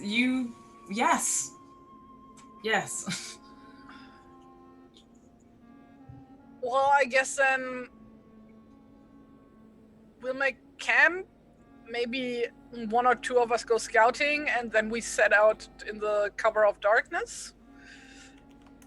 All right.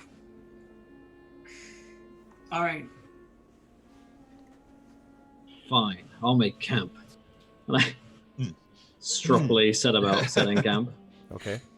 Are you trying to do this somewhat behind? Now, there's no like obvious outcropping, but like you could, try to be somewhat to the side of the path a bit anyway. Sure. Yeah.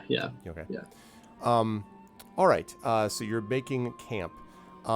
As you prepare to settle down in said camp, I will need everyone to make their second check of the day for me, please. Of shadow. I forgot that's a thing. Yep. I did not forget that that's a thing. Oh, So, I'm even moodier.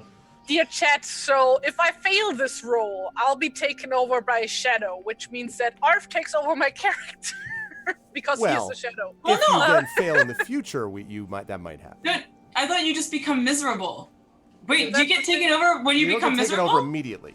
You don't get taken over immediately. You can No. be taken over at any time after. Anytime that I But do. either way, That's no if I better. fail this roll, that's very, very, very, very bad. Not good Yes. news. So if anyone So if happens anyone- to have...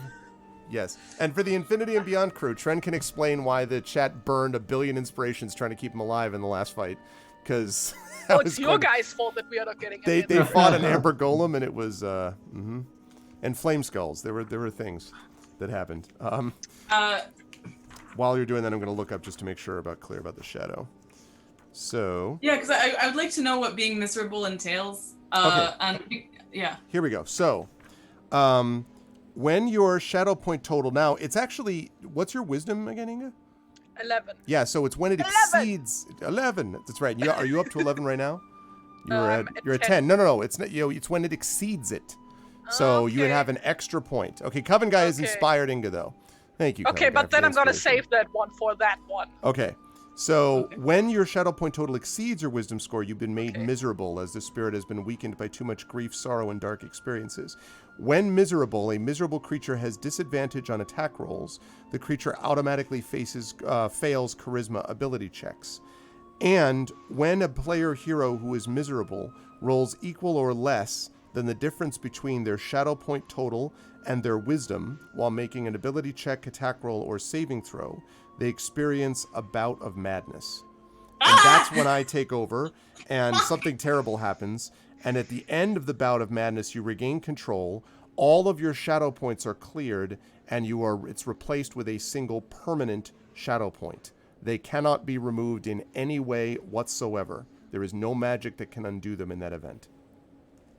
So That what single you mean point. is, for example, if, for the sake of argument, Inga had 15 shadow points, then if she rolled, if she failed by 4 or more Right. on a thing, that's when she goes Correct. mad. That's right. Okay. Yeah, Wow. I'm not understanding the math here, but yeah, It's basically it's like it would basically be like you were rolling a critical failure at 1, 2, 3, and 4 essentially. Right. If you got to that number of shadow points, so your wisdom is 11, right? 11. If you had 15 shadow points, it's 15 minus 11 equals 4, and if you fail a roll with a 4 or less, that's when you experience a bout of madness. Right. I see. Okay, yeah, I get that. Okay. Now, this is awful. It's really scary. I don't like this. What is the permanent point of shadow? What does that do? It is counted as a shadow point moving forward, and it cannot be removed by anything whatsoever. That's what happened to Frodo, by the I way. was gonna say that's like Frodo's. Or Gollum. Oh yeah. But like with Right. Gollum, you don't see the transition, but like with Frodo, you see Right. like, That's like right. a better example. And that's why even when he was getting on the boat, that last smile was still kind of sad. Yeah. Right. Until he gets to the Just Grey kind of Havens. sad. Till he It's like gets the to the most Grey Havens, then heartbreaking it smile is. in movie history. Oh man. Frodo had like 1, Gollum had like 40. No. Frodo had a lot of shadow points. For sure. Okay. So, all of you fail the Wait, I saving haven't throws. rolled. Oh wait, I haven't I'm rolled. sorry. I was reading the rivers as. I'm sorry. I beg your pardon. Sorry. Rabar, Tani, and Inga have failed. Wisdom saving throw. Yes. Full high.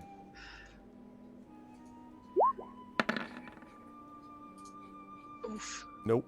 That's a 5. Like I said, everybody fails. All right. So River's at 13. What is your wisdom, River? 16. Okay. Rabar's at 10. What's your wisdom, Rabar? 16 as well. Okay, man, people with your high wisdom scores. Yeah, All right. being a ranger is awesome. Yeah, I know what it's like. I've been there. 1,000 shadow points I'm there. always at Shadow 10. This is where I live. Okay. Just call that Monday. I'm always bad. It's a Batman Monday. All right. So, okay. So, and part of this too is as you're all sort of settling into the camp, the sort of darkness, the shadow that kind of appears around you. The shadow that you feel is reflected in kind of the darkness that descends around you. It's not a mysterious shadow. I mean, the river's shadow sense doesn't go off or anything. But there is this sense that you're coming close to this ever-increasing darkness. Like, all of you look at that watchtower with dread. And I would say even Inga, who is excited by this, work by her people and was excited to help her mother, also is at the same time, it's one of those, like, I really don't want to go in there, even though I have to go in there type of thing, because it's just, it feels so imposing to you. Like Inga is not actually excited at all. She's like absolutely terrified. Okay, and, fair enough. like doesn't know what to do, and she's like, Fair enough. Like, So Robar has like a constantly, shadow. in her I can head. I can sense shadow creatures within 30 feet of me, and so Robar's eyes just start squinting, looking at the party. Like, wait a minute. You and you. Yeah. It's the Spider-Man meme where they're all pointing at each other. Yeah. So except for Tani, who's got 4, but so I do want to ask as well, when the party is resting, now you have learned a few things from that book, but there are more things you could learn. And Tani, you could do that, except that you already have a level of exhaustion, so does Inga. And of course you don't have any honey cakes now. So the question is, do you want to do any sort of research into that book and try to gain, more information about the thing in front of you, or not? I don't think we can risk not doing it. Not doing it because of trying to get the secret, etc. I mean, Okay. I doubt I'm going to have a chance inside. Probably. So, I mean, this is the last opportunity to learn anything from it. We have like, I don't know what season do we have? What season? Yeah, what season are we in? What season is it? Oh. It is, I believe, autumn, but let me double check. Okay, so we have like, I don't know, like 8 hours of daylight, like 8 hours of camping. I guess if the sun just rose, or it's just rising. I thought you were going to go towards like when the last light on Durin's day shines on the keyhole or something like that. It is fall, but it's Inge is late a fall. poet It's at late heart. fall. Last days. I'm sorry. Sorry, Terry. Last days of November. So it's actually late fall. Because that was the whole. Remember, this happened not long after the crossings of Selduin, which was all taking place around the 5-year anniversary of the Battle of the Five Armies. So it's cold there as well, and I had mentioned that it was getting colder. So yes. So it's more would you about like say- how long are we gonna rest until we can use protection of darkness to I'm so excited. get into the tower. That was the idea here. Right. and if Before you answer that question, would you say that we have come to the Grey Mountains in an off-peak season? No, I would not. What? That's What quality. is it off peak That's season? quality work.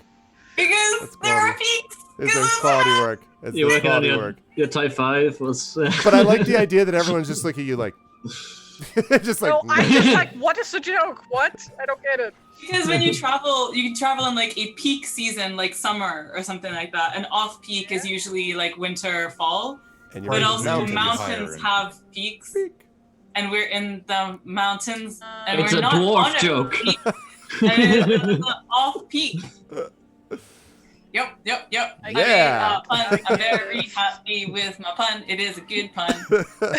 Robot's like, it's even funnier now you've explained it. I've heard jokes. You like look on to the. Keep going. Yeah. It'll get better. Yeah, aren't you glad that like River's inspiration through being like a bard is better than this? Oh, That's God. his Yeah. Anyway, sorry, I totally interrupted you, Arf, but with crucial reasons. Oh yeah, no, that was very important. That was critical.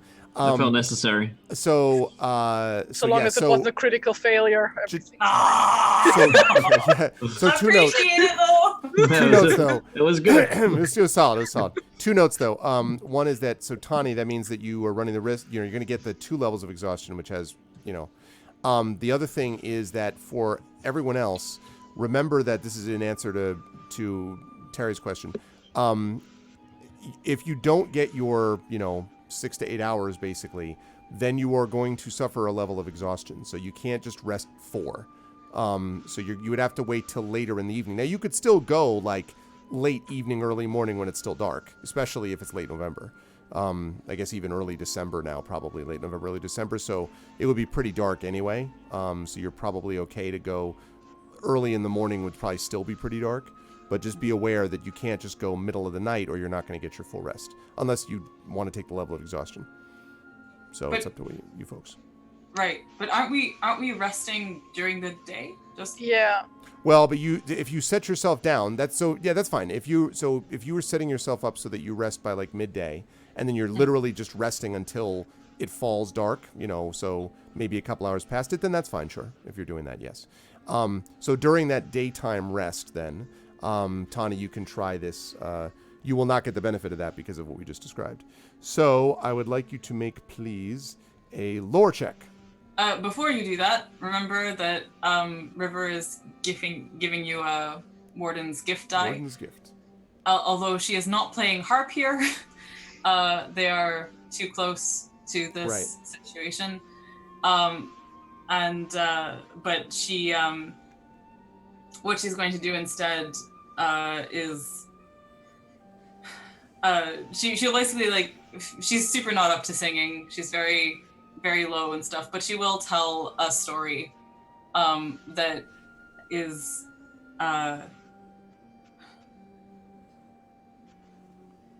she'll tell a story that is actually quite funny, like almost as funny as my pun. I was about to say, it's funny in that way. Or? But she's gonna tell this actually quite funny story that Very is high bar. yeah, I know, right? I know. Not quite a row bar, but a high bar. Hey, Oh! look who's on fire today. But anyway, she's gonna tell this story that is actually quite funny, but then also but in a kind of deadpan way, in this I was kind thinking of Stephen Wright, so yeah. Yeah.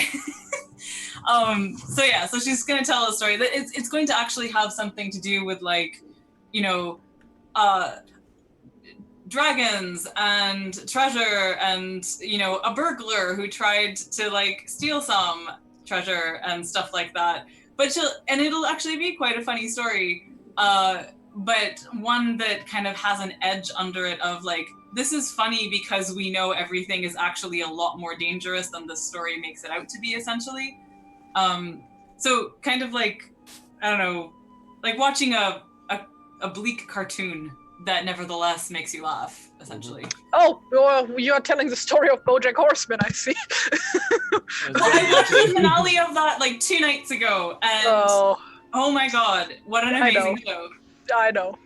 But yeah, in fact, that is kind of how the story will go. It was like, you know, the story, and then every now and then there'll just be like a whole lot of truly hilarious, baffling wordplay that you don't know until it's going to stop and stuff. Anyway, so she'll have done that. That's kind of what her mood To get the Warden's gift. To give you Warden's gift, yeah. Does what? To give you an extra D8 to roll for your lore check. D8, okay. So, I'm going to use my inspiration that I have from last week. Okay. Here's the roll. I'm glad you used inspiration. Yeah. And we will roll a D8 on top of that. So it's a 15 plus 3 for an 18. Okay.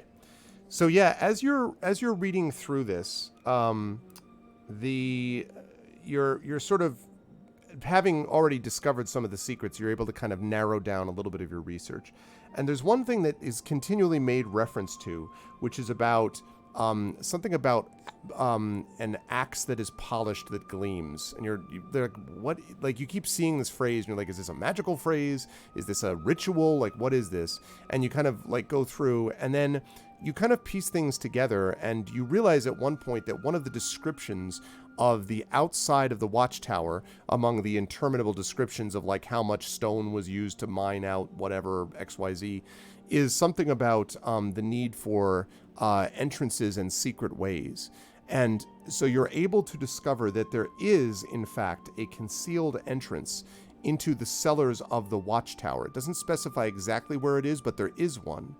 And that the door is sealed with a ritual phrase. The phrase is, a polished axe thrice. So that passphrase will open this door that enters the cellars of the watchtower. So you get another level of exhaustion, but I would say that's a fairly useful bit of Yeah, that doesn't mean anything. All right. Screw that. Throw that one over my shoulder. Well, this book is garbage. Into the fire. Who wrote this crap? Yeah. I will at our next point where we're all awake, I will pass that information on. Okay. One thing, Terry, before I forget, I wanted to mention that when you go through one of these bouts of madness, I had missed this before, you also develop a new shadow weakness flaw.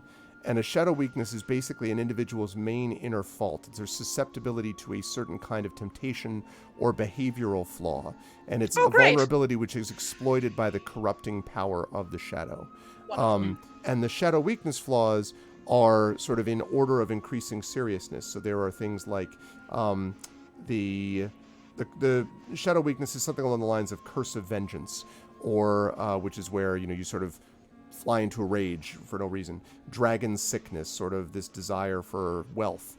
The lure of power, I think that's pretty self-explanatory. The lure of secrets, your desire for knowledge, right? Think Saruman's forbidden knowledge type of thing.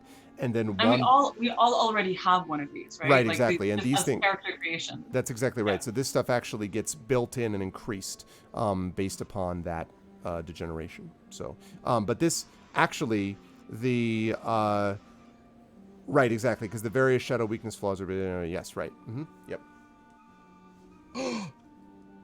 So, in fact, what is yours? God. Do you remember what yours is, River? Yeah, lure of power. Yeah. So right now, the degeneration would turn it into resentfulness. So basically, what that means Seems is legit. Yeah, resentfulness, which would basically mean that you would often be bitter and angry with the people that you ought to protect, as you feel that you risk your life for individuals that fail to recognize your actions on their behalf. No! Yeah. No! God, that would be so... No! Oh, that's so inimical to her character! That's so awful! I don't want that! I really don't want that! Avoid That's corruption. kind of the point. Exactly. What? I said that's kind of the point. Yeah, he said avoid the corruption. I said that's kind of the point. But I also just noticed, since I was trying to find out what the second level of exhaustion Speed was, halved. Yep. Right. But I also found on page 166, if the company travels aboard boats or is equipped with ponies for the greater part of a journey, ignore the first level of exhaustion occurred on the journey. Oh, nice. So you only have Can one. I drop that now? Yeah. Yeah. Wait, for real? Yeah. But, Come on! wait, so we lose the level of exhaustion that we already had? We would've- although, Should have well, never had it? I will allow that. I mean, technically, the ponies plural as opposed to a single, Oh, albeit boo. great pony. But I will allow it because I think the pony is actually Lillimon is actually carrying goods for you and so forth. So we will Yes, say she that is. Inga does not have a level of exhaustion then at the moment, and Hell we will yeah. say that that Tawny has got just the one level of exhaustion. Having Because said that, until that does- now, no effective shadow points though. That's the same. regardless. like, I was regretting really hard writing Lilliman into this because, like, this is just so horrible, like, worrying about him all the time, and we don't get any, like, in-game pony out of this. But, like, and I'm just like, why? Yep. Just because the character would have something to carry her stuff. But, like, we don't keep track of inventory, like, we don't do inventory management, so, But now you know. See. Okay. Well, when next time we get held up by trolls, we've got another bargaining chip, you know? He's already done. That's why we keep Lillimon around, right? Oh, Somehow I don't think that trolls that so, sleep most of the Inga time has a need- bound of madness and murders from like Hawaii. it all falls apart. Okay. Oh my goodness. So as the time arises, sort of like No. Because Inga was gonna go scout. oh, you wanted to scout first. Okay, I'm sorry. Yeah. All right, you can do that then. Yes. Is Robo also gonna go scout, or just Inga? Fine. Okay. So both of you head off now, and scouting specifically, you're going to be looking around the outside of like. Yeah, where like are you seeing scouting? where we are gonna check the outside of the tower, seeing like which would be like probably the best spot to get into. Okay. Are you doing And that also we while are gonna Connie? check like in case we would need to make a dash at like when we leave this place, which Okay. way not to go and which ways we could possibly go. Okay. Where were you? Are you asking, doing River? this while Tawny is doing the reading? Yes. All right. So, Robar and Inga, you make your sort of quiet, relatively stealthy way out to start heading down towards the tower. But as you leave the camp with Tawny and the river behind, and Stone and Lillimon behind, and you make your way up the path just a little bit to a spot where you can then like kind of go off the path and start looking around the outside, you notice that there is this strange kind of darkness that begins to descend. There's a kind of, and I don't know how exactly to describe this, except to say that there are times in the evenings where there will be, either because of the light of the moon or the stars, the sky will almost seem a little bit not lit up brightly, but enough that you can make your way, even if there's no moon shining down on the ground. And that's kind of what it is here. There's a sort of uneery, vague, dim, but still light that you're able to sort of make your way by. And as you sort of make your way up, you can see that this dimness, the light becomes more dim. And suddenly, as you kind of look in front of you, swirling up from seemingly the dust in the ground, is the shadowy shade of a man. It is what looks like a shade of a maybe middle-aged Northman. You can actually even see expression on his face. He is dressed in tatters. He stands motionless, but his clothes, even though there's no wind now, moves as if touched by intangible winds. And you actually recognize this person, Inga. You did not think you would ever see them again, but you had heard stories of this person for sure. Unless you're much mistaken, this figure is the old master of Lake Town. There was a story that many years ago the master had, after the fall of Smaug, fallen prey to dragon sickness, had stolen had led from Esgaroth and taken the city's share of the gold, and died in the waste, deserted by his accomplices. He was considered to be not a great master. Bard ultimately took that over before becoming King of Dale. And his visage, as you look at him, looks weathered. It is a mask of sadness and distress. And he stands before you, and his hand is up before you, as if beckoning you to stop. Inga, what the? What is that? Meetings? And he says, "They took my treasure. My share of gold thrice cursed. They brought it all here. My coins, my cups, my strings of rings. Thrice cursed, I call it. They brought it here." He sways back and forth. Who took it? He Is that the says, treasure they're talking about? "Treasure." He looks at you, and there's kind of a dark, pale light that lights the back of his eyes. "This treasure made the dwarves greedy. It drew their doom upon their heads." And he looks at you, Inga. "Then it consumed Smaug the Dreadful and made him weak. Finally, it made me blind to the joys of life and turned me into an oath breaker. And now these creatures have brought it here." What creatures? And he sort of pauses. "A shadow of darkness. A shadow of evil. A blight. A blight."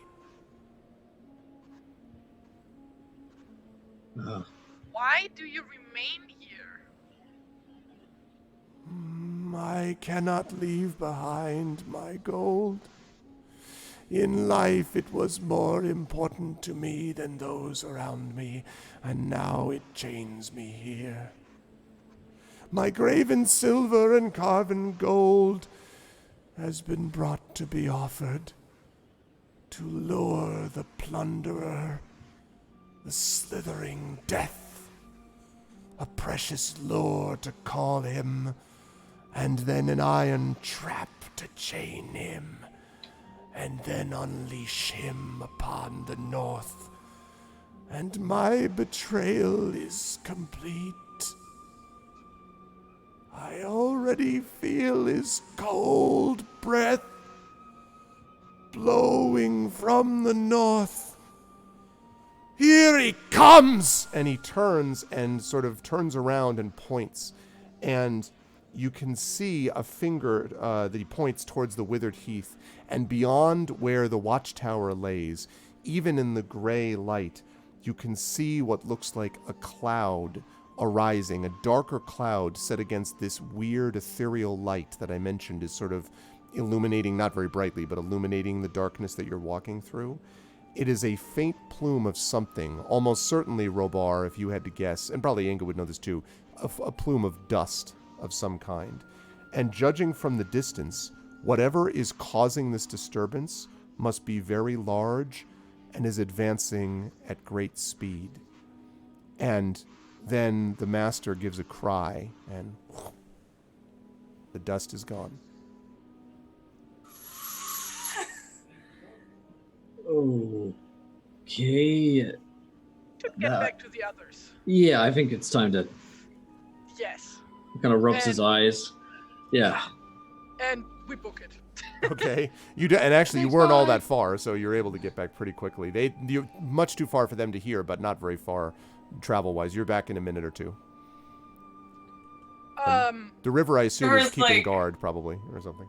Yeah, River's keeping guard and I don't know, like doing some kind of necessary thing, like I don't know, taking stones out of Stone's paw or something like that. Okay.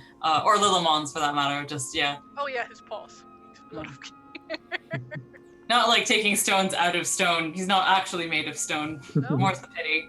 But um crossing rivers but would yeah, be hard. so when we get back, Inge just like points behind them, like at that ominous cloud coming up. Mm-hmm.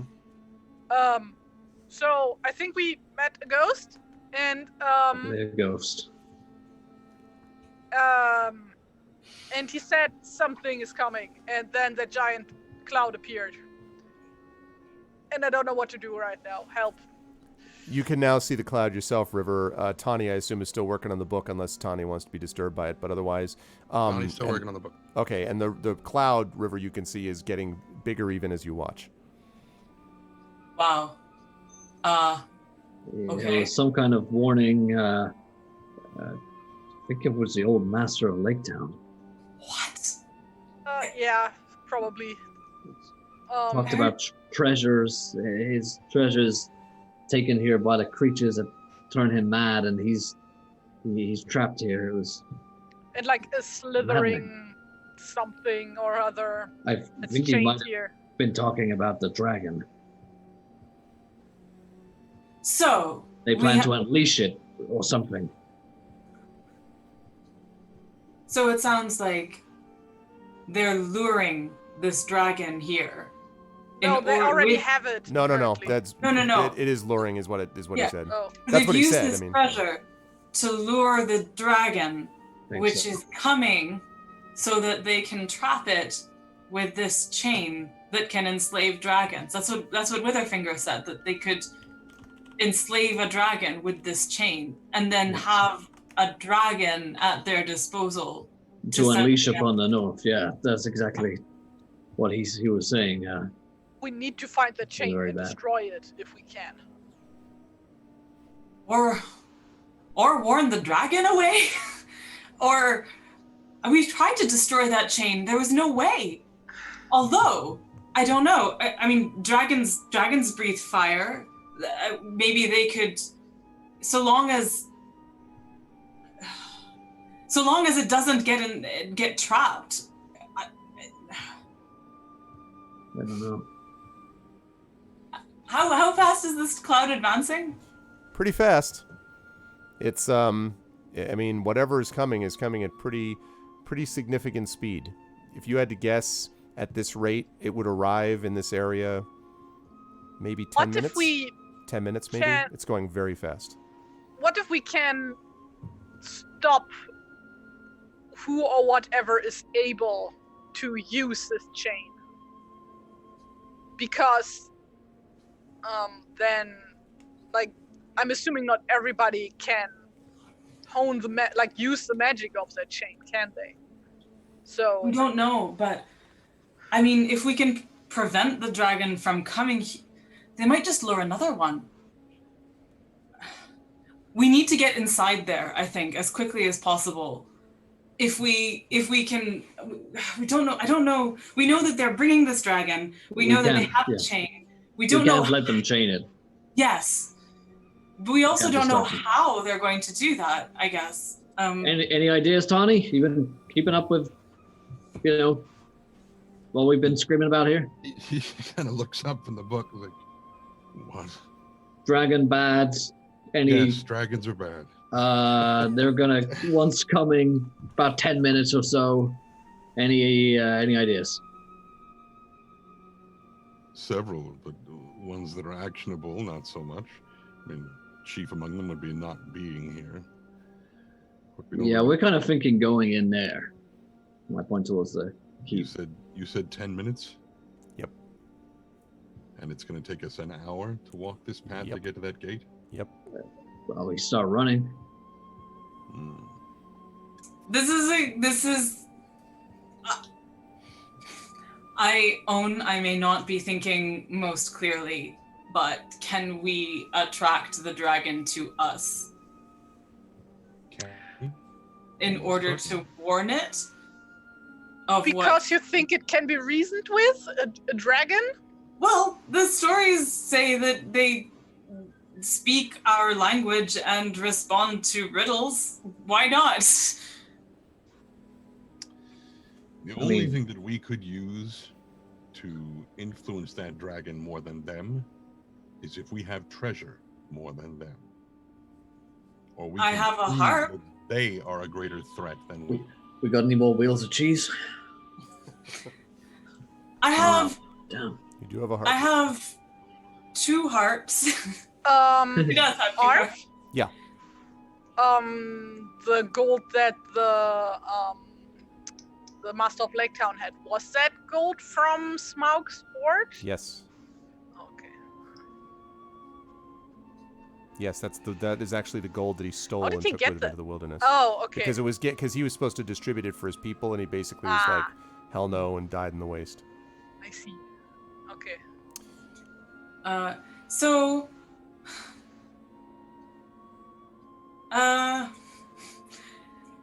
I mean, tell me this idea is crazy, right? It is a crazy idea, but Of course it is. But do we have a better one? Well, if we want to stop it from coming, from getting trapped. Well, my only thought is, they know we're here, but they're going to be distracted while they're going to be trying to catch a dragon. So now might be a good time to try and sneak in. Maybe we can set it free afterwards. I don't know how long that's going to take to catch a dragon. I mean, it could take them hours or days. Their magic is so foul and effective. I mean, we've only seen that chain on a corpse before. I don't know how they would get it on the dragon, but I presume that if they've set a lure in a trap, that they've probably gone to some trouble to secure the trap. Then we need to destroy the trap.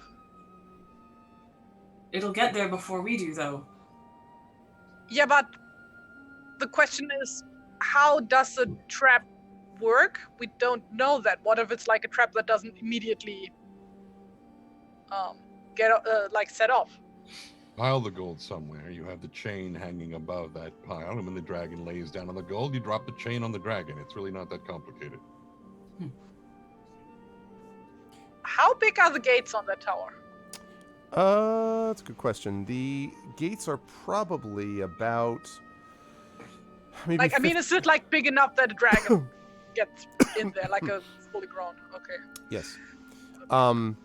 And I should say that as you've been talking, the cloud has gotten considerably larger, and there's something else which is strange, which is that this is now clearly on the ground. It's not in the air, and you hear the sound of, it sounds kind of like psst, as if something is stirring up or slithering along the ground at incredibly fast speed.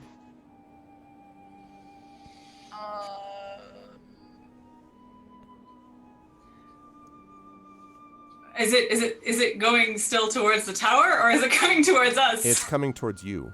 Now, you're not that far from the tower, relatively speaking, but yes, it is coming towards you. Can we see what's making that noise? Not yet, because the dust is covering it. Wait, but that's not the cloud, is it? It is the cloud. No, that is It the is the cloud. cloud. That is Oh, the okay. cloud. It is the cloud. The cloud was like, kicked up in the air and stuff like Right, that. So, right. Hey, okay. We Yeah. need to move.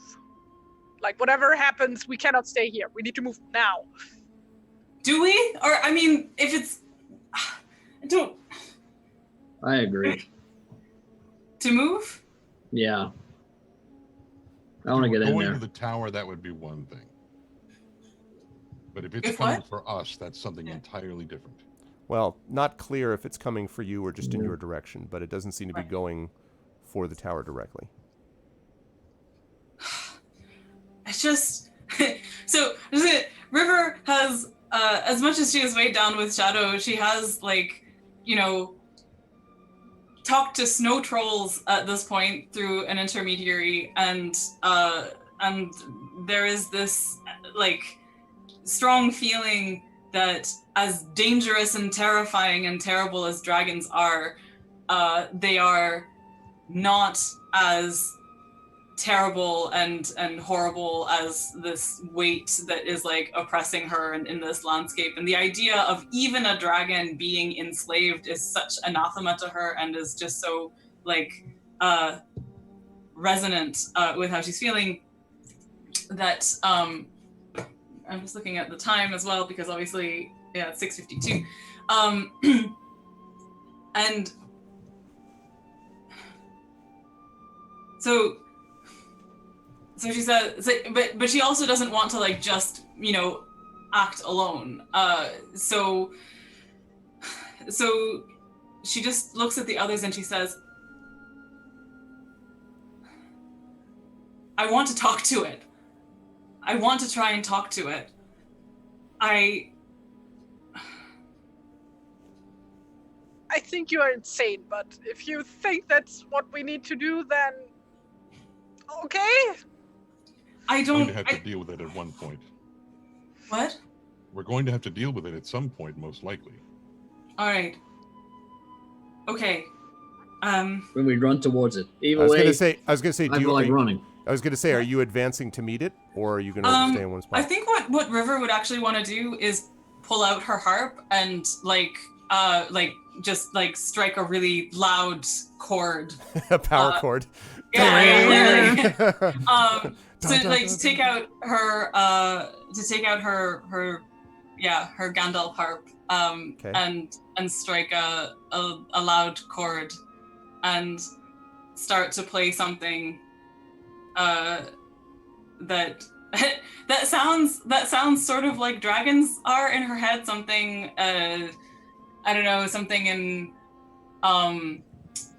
what would it be for dragons? Let's see. A major, is that a dragony chord? I don't know. Just something that sounds kind of stately and fiery and shining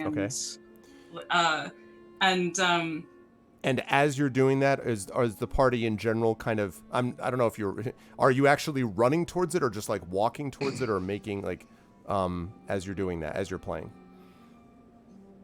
I was thinking that she's like staying put because they want to keep the distance between them and the tower. The watchtower? Okay. Yeah. Yeah. Okay.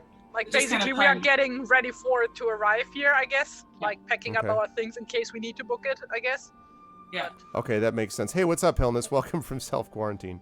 All right, so as you stand, the cloud gets bigger and bigger, and suddenly you can see some of the details within it, because it comes right to the foothills, and you're looking down kind of the sides of the mountains, more or less. You're kind of in between this little bit of hills on either side, but you can see over it, and he crawls right up it, and you can now see that it is something which is not flying but crawling.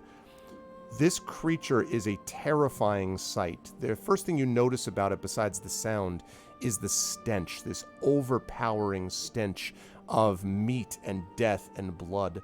And as he walks up the side, you can see a vast silver gray serpent. It is wingless, does not have wings, but it has a huge head set upon a thick neck. He advances walking on these 4 short and robust legs, and sometimes slithers on his slime-covered belly.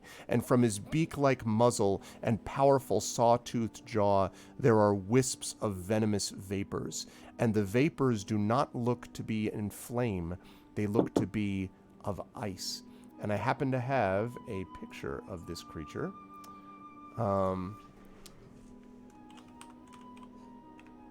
Which looks like this. Is it in the stream or the? It's going to be in the stream. Okay. There we go. Oh, it's so pretty. Yeah. Oh. So It's so cool. so it Oh, comes. it's scary. It comes up the side, and Oh, then it wow, sort of that slows. looks exactly like that statue at the Dragon's Rock from the Nibelungen legend. Yes! yeah. Exactly like that. Yep. And so it makes its way up there, and then sort of stands and sort of sees you. And of course, the animals are like, I mean, Stone like kind of shrinks back. Like you can see, you're actually fairly proud of Stone, River, because most animals would have already bolted. Like frankly, Lillimon, Inga, you have to hold Lillimon because Lillimon is like, I'm out. Like this, and all of you quail under the baleful gaze of this creature, and it looks down. Well, it is strange times indeed when I have found the races of Middle-earth together again. Here you stand upon this rock for me. And there's a pause while the narrator drinks water. Welcome to my world. Yeah, right? He says, looks down. I heard your music, little human. I am Raynar, terror of the north. I have returned, and my vengeance will be great. And that's where we're going to put a pause to the end of this session for today. Oh, yes. Raynar of the North. Raynar of the North. Now, actually, I will give you a chance to do a Dope check name. here. I'm trying to think who would know this. You know, the only one who has a shot at this is Inga and River. I will give both of you a chance. No, you know what? I'll give Robar a chance on this. Well, because Tani's a scholar. No, I'm not going to give Tani a shot on this. No, I'm not going to give a shot. Robar, Inga, and River, you can all make history checks for me. Inga can do this, though, at +3. Because you've heard tales of this in 24. Legends. Wow. Oh, Okay, Robar. It's 3. +3, But yes. like that thing is not made from stone, right? No, definitely not made of stone. So I don't get God, it. you hope not. History. Do I even get a history bonus? No, I don't. Oh, well. Sadly, you didn't. Oh. Well, neither you nor you're like, you've heard of dragons, and man, handle this one. but Robar, you actually, this sort of matches the sort of darkness of your field, because you're kind of like, of course this is. There were great stories from a long time ago when you were young, and that was, again, a very long time ago. More than 300 years ago, there was a dragon that plagued the Grey Mountains, that killed and stole from the dwarves who lived there. And he was called Raynar the Plunderer, because he had smashed the gates of many halls since the reign of Nain II. He killed King Dane I, together with his son. But he was grievously hurt in the battle and abandoned the region, and it was believed that he had died. If this is the same Raynar, it means that he is hundreds of years old. And if this is the vengeance that he's talking about, the North is in very, very big trouble. And that is where we will call an end to the end of the session. oh boy. I am so Okay. excited that we got a dragon! Oh I'm so my God. excited! This is so scary. Woo! I'm really glad that River does not know this history. So she can just blithely be like, we're gonna save a dragon! Instead of like, holy shit! Yeah, no. These are like, this is, yeah. And it's interesting that it is a cold, it seems to be a cold dragon, like definitely cold vapors, not, anything else. But I happen to really like that picture when I read it. I'm like, oh, awesome. Like even, just something about the kind of clarity of the black and white was really neat. Like, So I've been getting like Nibelungen vibes as soon as we got to this tower, Yes. and then Yeah, like yeah. the shadowy ghost shows up, and I'm like, whoa, that's like one of the Nibelungen ghosts, and it's like, and now the dragon looks Yep. exactly like Fafnir, and I'm like, what the? man, I was geeking out at Punch. having the old master too, from Lake Town Seriously? show up. I was like, yeah. That was like a throwaway line in the book, and I Yeah. love that they've made this whole thing out of it. It's delightful. Yeah, It was isn't it just great? It's really, really great. So what we will start our next session with will be the negotiation with Raynar the dragon. So I cannot wait. Oh man, I'm so excited for next time. It's gonna be great. So Oh my God. I will start as per usual with the bottom of the column, but not the bottom of our hearts. Amal, thank you so much for a great session today. It was actually a lot of fun to see. I really thought all of you really did a good job at playing how much this shadow is like almost infecting, if you'll pardon, that's maybe a bad term these days, is infusing. I'm sorry, it's on my mind. I see it a million times a day in the same. news. Infusing almost parts of your character, and I think that's very powerful and well done. Yeah, so I think that's been great. But I was enjoying watching how the river was kind of processing some of that, and you standing up and saying you really, that was a test, I think, because, the others would be like, what the, you want us to face a dragon, but they had enough sort of confidence in you that they went along with it. So how did you feel about today, and where will the lovely people see you next? I loved today so much because I genuinely thought we were just gonna open with a battle and be fighting a bunch of snow trolls, and to have gotten the opportunity to actually not do that, like I thought you were too, actually, but yeah. The thing is that like it's Underestimate the bard. well, this is the thing. Oh my god, like, are you gonna seduce a dragon now? Look at him! I mean, I don't, that's the scale of a. Oh, look at you! Yeah, see, I can do it too. She can. Oh, man. Yeah. Coming. Oh, 10 minutes? Okay, great. Awesome. Yeah. Well, you know, there's claw your way into its heart. I don't know. No, so I really love this. I really appreciated getting to do something that isn't combat. Because the thing is that, like, you know, River is like she's fighty. She is a fighty bard, and I think she's done a lot more fighting than she has done, you know, communicating and trying to just talk to creatures and stuff. As of late, although you did more of it earlier on, just sort of the nature of the adventure, though. But yeah. Exactly. Well, no, it's actually the thing is that, like, even earlier on, she didn't so much try to, like, you know, communicate with orcs and stuff like that. Like, right, you know, orcs are just they're just baddies. They're just fascist, essentially. Yeah. But having the journey through, yeah, I know, right? It's always more fascist.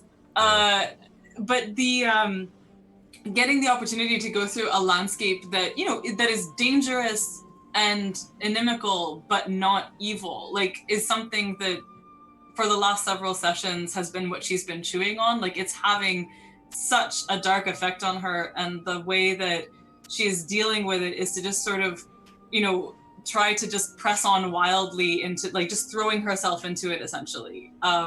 Like, I just keep thinking of, like, the confrontation with Witherfingers in particular, and just it's sort of like all she has, the only thing she can control is herself and her reactions to these things, and she's just decided that she is going to choose good faith every time, right, as the only thing that she kind of has here. So I loved that, to get to have that with the trolls, and to get to. They probably never tasted honey cakes. Like, how lovely that we might have opened up, like, a potential trade endeavor with the snow trolls and send them care packages of honey cakes or something. But I don't know. I thought it was wonderful to get to do that. And then and I was also really, really unsure about the dragon thing. I was also like, is this just, like, too far beyond the kind of understanding of how the game mechanics sort of expect you to do things and stuff? But it just felt really right. It just felt really like, and honestly, a little bit as a kid, my favorite part of The Hobbit was the riddles with the dragon and stuff, and like the conversation with the dragon. And if the whole book had been that, I smell you and I feel your air. Yeah, it's great. It was like, you know, that bantery thing. Like, so I don't know. Part of it is fulfilling my childhood delight and dream of, like, talking to a dragon and being a dragon's friend. I'm sure that is probably not on the table here, but nevertheless. I don't know. I really, really loved this session. I thought it was, shadow points notwithstanding. Yeah, it was cool. Where will they see you next? Right. Besides well, they will find me in self-isolation for 14 days from Thursday. So I will not be going anywhere. None of us should be going anywhere. I will encourage. So, a thing I forgot to say about today. Today is the day that the paperback edition of This Is How You Lose the Time War is out in the world. So, excuse me. It's, you know, paperback. It's a shiny step back cover, which means it's got, like, slightly foreshortened cover, and it's got a lovely red strip on the side with a quote from Ken Liu that says "seditious and seductive," which I think is awesome. It's delightful if you're looking for things to read while self-isolating. Give it a shot. Other than that, though, I am seriously considering doing some kind of thing on my Substack, like, to, like, I don't know, video or podcast it has that functionality, I think. So if you subscribe to amal.substack.com, it's a subscription to my newsletter, and that's how I've mostly been communicating with folk and stuff. But other than that, you can follow me on Twitter at Tithenai, Tithenai, and my website, amalelmahtab.com, is also there to look at stuff. So that's me. Good stuff. Thank you, Mel. As always, and safe travels back to Canada in the next couple of days. Safe travels back for you and for Stu. So, as we move on up the line, I was going to say something and I forgot what it was, so it wasn't that important, obviously. But Inga, I was also enjoying the experience of, you wanted to be able to sort of scout and find things, but, again, I mentioned that everyone was sort of doing their own kind of method of displaying the kind of shadow that they felt. And there was a moment where I actually wondered if there was going to be a kind of confrontation between you and the river where you're just like, I'm not going to die before I save my mom. I'm not saying that's what you were thinking, but I just had imagined in my mind, like, I'm not going to die here, and we need to move. Like, this is, and like really having your friendship with the river tested, in terms of, do I stay? This is a goddamn dragon. Like, these things destroyed my people, or, slew a bunch of my people. Like, what are you doing? And yet eventually going along with what, the river decided that you wanted to do, or at least try. So that was interesting to me. I don't know if you felt it that same way, but it felt to me like there was something going on there. So what'd you feel about today and stuff? Well, I mean, like, about that specifically, it's just like that, like, Inga's whole thing is that, like, she really doesn't know what to do. And she does trust her friends. So that's a thing. Like, I mean, that's, like, one of the big things she, like, learned to do, like, since she started going on this long adventure. Trust. that she managed to start trusting in, like, everybody, like, into the people around her. So, but, like, she's, like, super insecure about, like, everything. And so, like, her whole deal currently is, I don't know what to do. I just know I need to do something. So she will just, like, start to do the first thing she can think of, like, very impulsive. So, even though that might not be the smartest thing to do.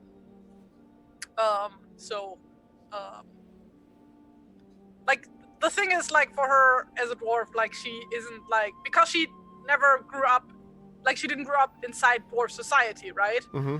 Because, like, she's, like, one of the people who was, like, born after the Erebor fell. Right. So, like, she doesn't really have, like, the whole connection to her own culture that, like, dwarfs older than her have. Sure. Like, that her parents, for example, would have. So, that's a thing. And she doesn't necessarily have their, like, ancestral enmities and stuff like that. Yeah. Right. Basically. Right. Because, she's a refugee. Literally. But yeah, like, oh my god, I got, like, major Hobbit vibes after that encounter with the trolls. It's like, Yep. wow. Like, these little, like, what you call them, like, episodic little encounters. Yeah. They're, like, so typical for the Hobbit, It's true. On point. So, yeah, like, a lot of fun and also horribly terrifying. And, yeah, I already mentioned how, like, I got, like, major Nibelungen vibes. Just, like... Definitely. I mean, even with this sort also of super serpentine. appropriate for, like, because, Tolkien was a huge nerd who was all into that kind of stuff. Yeah. And, I mean, that's, like, what the whole thing with Smaug is based on. He's, like, based on Fafnir, like, so, yeah. Mm-hmm. And but resonances. Yeah, anybody... And I was going to say, and resonances from the dragon in Beowulf, for which he translated. So there's that too. Yes. Though, like, I think he was more going by the Volsungen instead of the Nibelungen. Like, Volsungen is, like, the Nordic version. For those Right. who don't know. And Nibelungen is the German version. But yeah, if anybody ever, like, comes to the Bonn area in Germany, which is, like, south of Cologne, like, do go check out the Dragon's Rock when the weather is good anyway, because that's worth seeing. That's, like, where the dragon supposedly lived, and you have an amazing view up from that mountain. So Awesome. yes. Where Check should that out. where will they find people see you next, Terry? Not because I'm not leaving my house. Well, I mean, they'll see you in virtual form, you know. I know. I have Twitter and I have Instagram and things. So, if anybody here is into heraldry, like, please, I need more people to talk about Lord of the Rings heraldry with. To defend me as I piss off every Discord about heraldry that exists. Yeah, basically, but no, just in general. I like talking about heraldry. Okay. It's a fun topic. So yeah. Anyway, that's me, and I need to go lay down because I'm. Feel better, Terry. Feel better, Terry. And but I'll wait. Yeah, and it was a pleasure as always to have you there. You will see Terry with us again for more Tolkien Tuesdays, not coming up this next Tuesday, but coming up next month, and I'll be back here for some AME, so good stuff as well. I should mention, by the way, before I go to Will, that what we will start with in this session is literally an audience with this dragon, so you will be having an official formal audience with the dragon, and we'll see how that all goes down. And then if you do take care of the audience, then you'll actually arrive at the end of your journey, so we'll do audience and then journey arrival. So okay, which leads us to Will. Will, it was great to have you back, and I really loved, the sort of, again, the kind of sour, like getting worse darkness, like, screw it all, that was sort of that you were kind of building into, and it felt like it kind of flowed through your character appropriately, like based on what you've even set up before this. So how did you feel about today? Where will lovely folks see you next? Yeah, I had a great time today. It was great to be back. Get to be extra moody. Pro bar was a lot of fun. And guys, well. Okay. All right, take care. That's okay. See you, Mel. Yeah, had a lot of fun. Had a lot of fun today.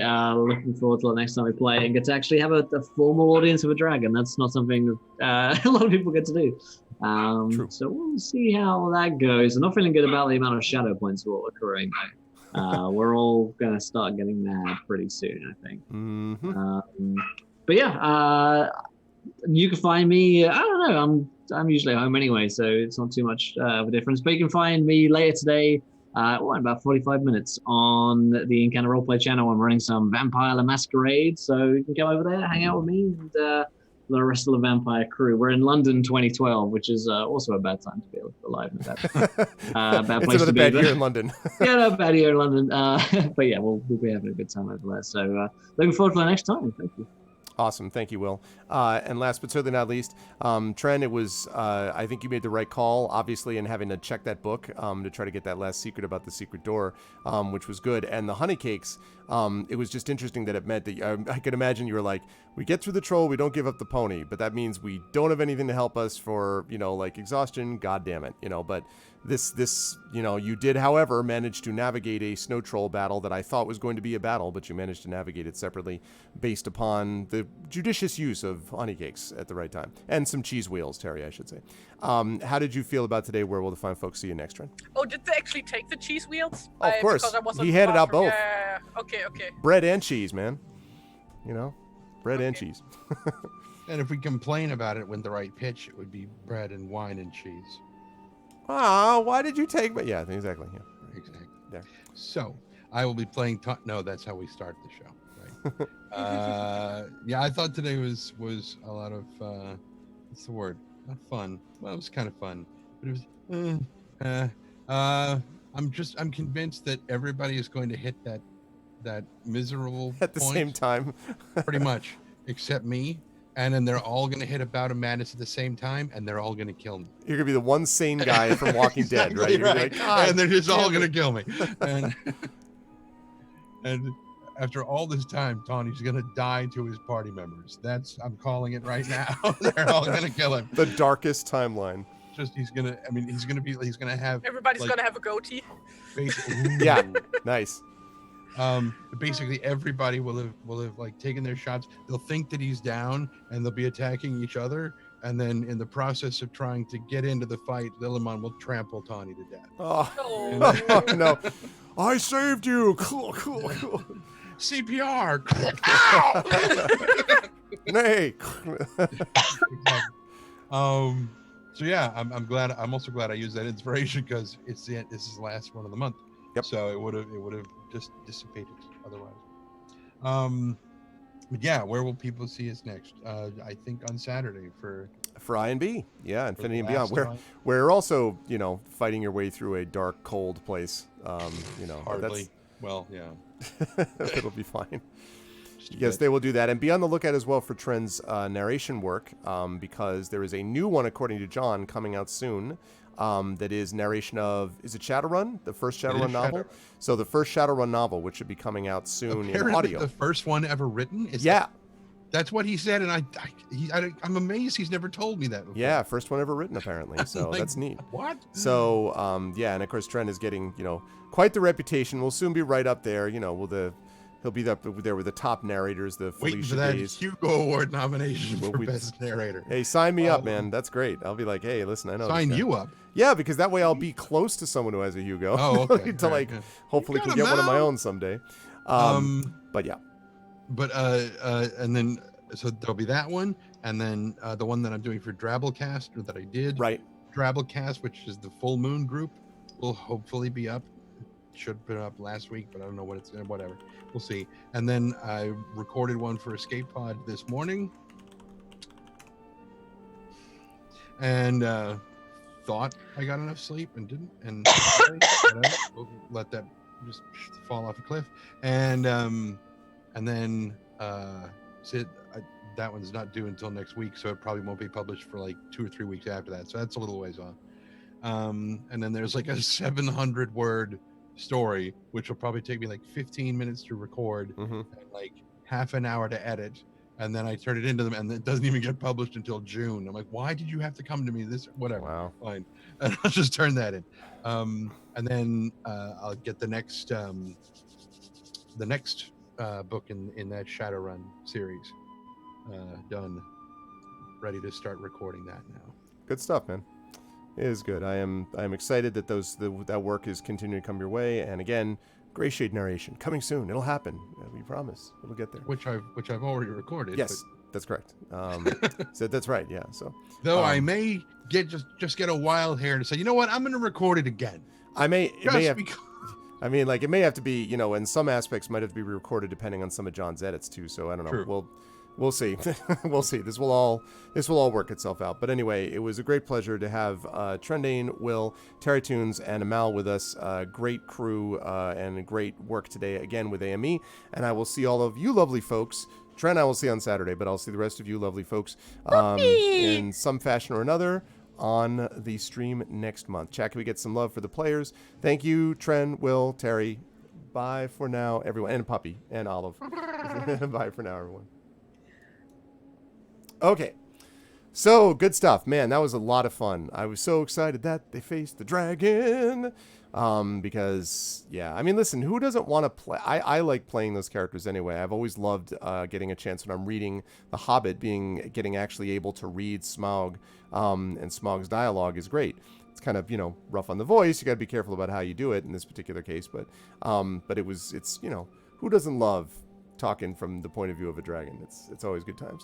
So that was a lot of fun, and I hope people enjoyed it, and you will see more of this coming next month. But we do have one thing we have to do quickly before I sign off for the evening here, because I'm going to be over at GOG.com at 4 p.m. It's a puppy.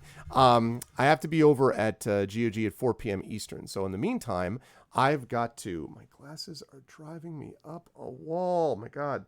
I have these progressive lenses, which I've talked with Coven Guy before, and the problem is that if there's anything that's like in the way, like the window to look through at the computer is not particularly like wide or whatever, so if there's anything in the way, it's just like I can't.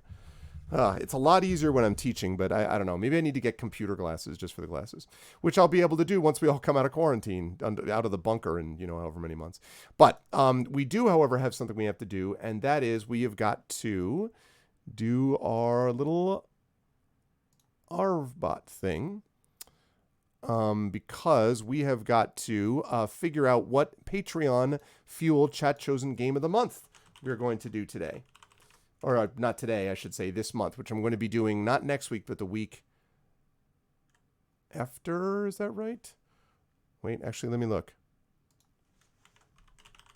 Oh, I have my hands. I've washed my hands like 6 million times, Big Boss.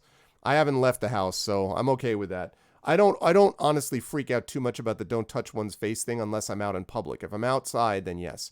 But when I'm inside my own office where I've been staying routinely, then I'm not, because it's just gonna. I just can't. I can't. I'd have to, I just, blah. It would be very difficult. So I appreciate the concern, but no, I don't do it when I'm outside, but when I'm in here, that's a whole other thing.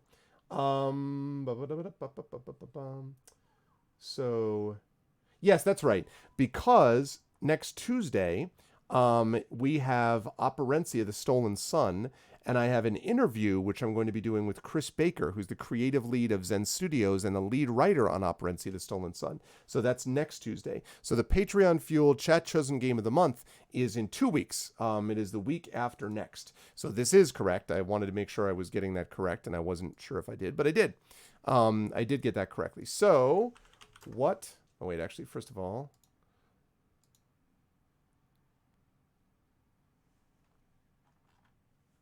Uh-oh, wait a second. Wait a minute. Hold on, what happened to Arvbot? Oh no, is Arvbot not working? Arvbot should have joined. Yeah, it's there. Arvbot joined, I just don't know why it took so long. Alright, hang on a second.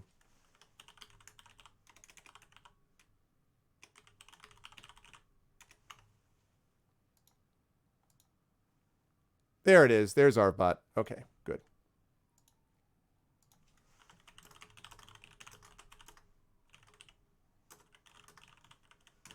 Okay, so what game should Arv play this month? Now, I will take 6 nominations.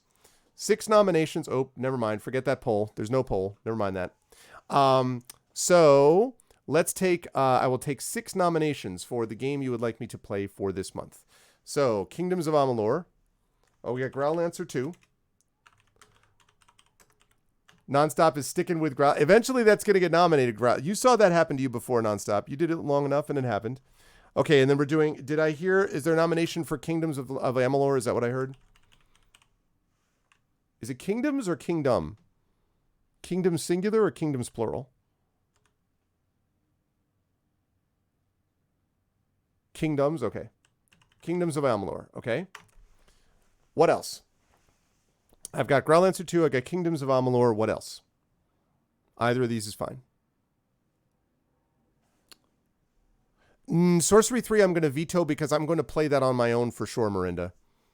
I'm definitely going to play that on my own. So don't worry. That will absolutely be played on here. Also, what's up, Giga Fallout 2 is a veto. Echo, I don't like the Fallout series. I'm sorry. I am not a Fallout fan. I played Fallout 1 and I didn't like it. It's not my bag, especially these days. Oregon Trail. Oregon Trail is awesome. That's pretty funny. I don't think I played Ori and the Blind Forest. I played the one, I always get these mixed up. I played the one with the dog. What's the one with the dog where you run around and it's like very Japanese, like brush paint style? What's the name of that? You know the one I'm talking about? I even played it on channel. Oh, Okami, which I think I actually played. I always get it mixed up. Okami with an M. Okami with Ori, and then there's another one that Child of Light. I think that's what it was. I played a game with Little Arv called Child of Light at one point. I remember playing that for a bit. So I haven't done these ones. So I have not played Ori. Okay, so Ori and the Blind Forest. But the first one, right? Because I think they just came out with the second one, I believe, right? Okay, Faster Than Light. Faster Than Light also, the thing about that, Echo, is I already played Faster Than Light. I actually played that a couple times on my stream. In fact, I would have kept playing Faster Than Light, but my save game got lost, and there was no other place to find the save game, and that really, really frustrated me a lot, and I stopped playing it. But I could see myself getting back into Faster Than Light at some point. I was really happy with how well I was playing it, and then all of a sudden it's like, nope, no game for you, and I was really frustrated. Kathy Rain Which one is that? I don't know that one. I will happily put that in the list, but what is it?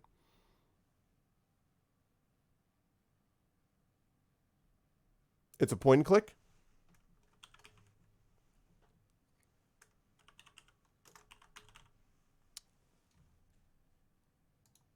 Still interested in Elsinore? Do you want me to put, do you want to nominate that, Marinda? I have Elsinore way down on the list, but I could play it earlier if you want.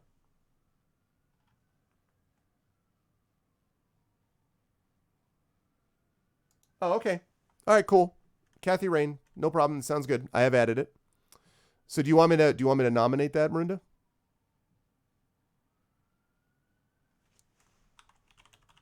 Elsinore. Okay. There we go. Perfect. And poll is open.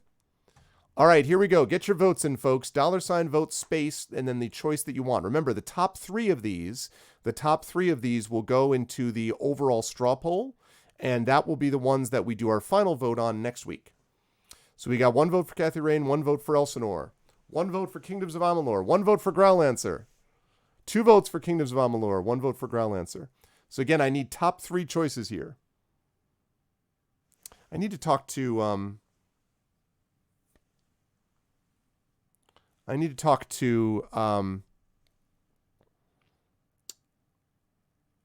I can't.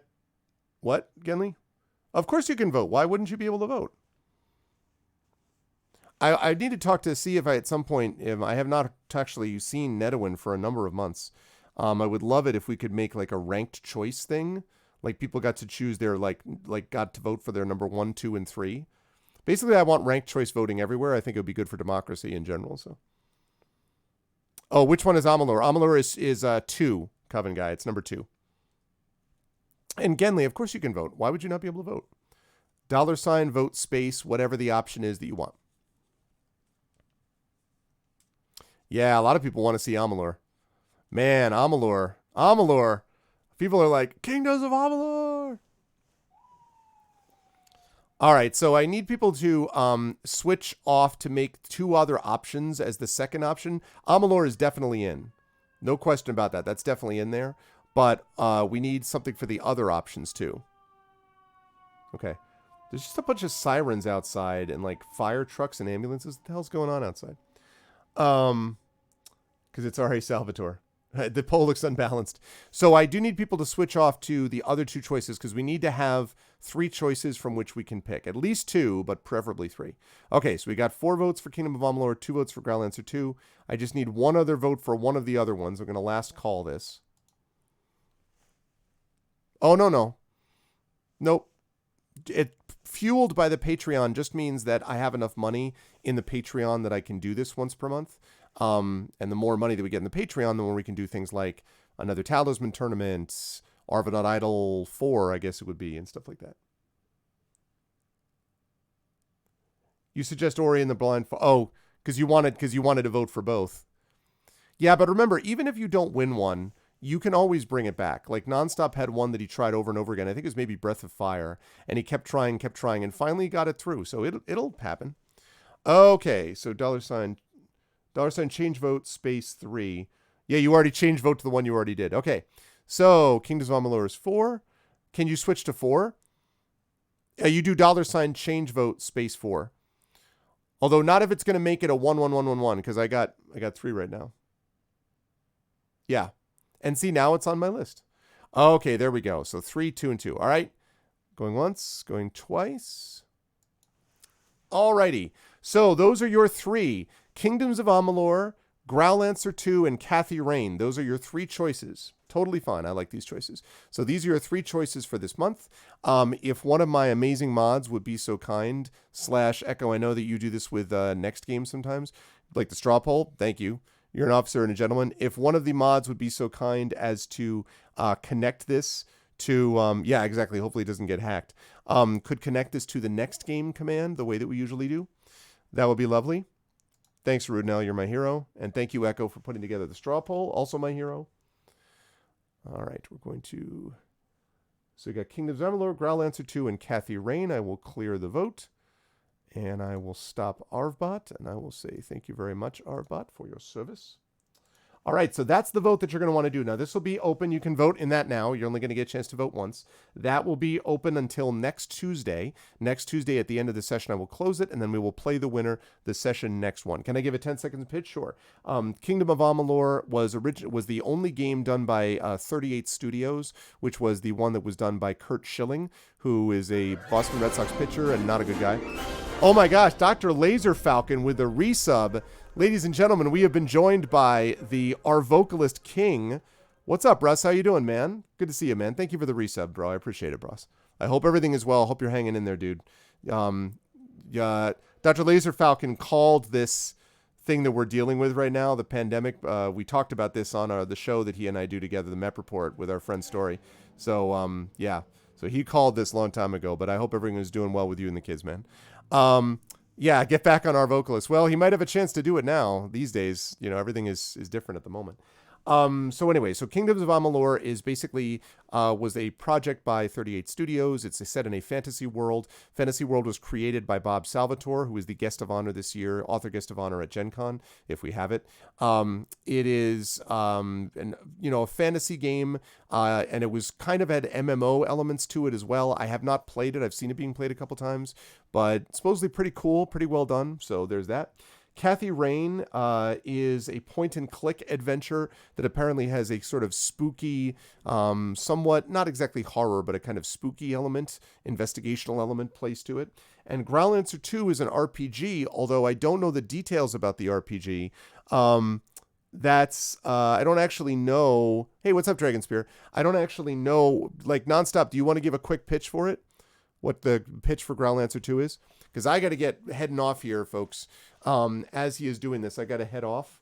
And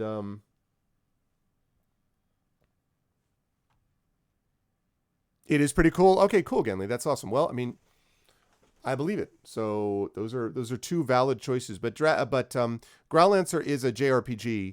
I just don't know about those. The option numbers are just vote. It's just a vote at this point, Dragonspear, because we already did the nominations. Kingdoms of Amalur 1 was the sort of top choice, but the other nominees are Kathy Rain and Growlancer 2. Strategy RPG published by Working Designs. Okay, there you go. That's Working Designs, a very good company, and it was a very good studio, and strategy game obviously speaks for itself. So, and yes, I am playing Witcher 3 Wild Hunt today. So vote 1. You know the drill, Dragon. You know the drill about that. But yeah. So, but that is the deal for today. But now I got to get heading on out because I got to go get ready for my stream this afternoon, 4 p.m. So, thank you all so much for being here and watching what was a really great session of Adventures in Middle-earth.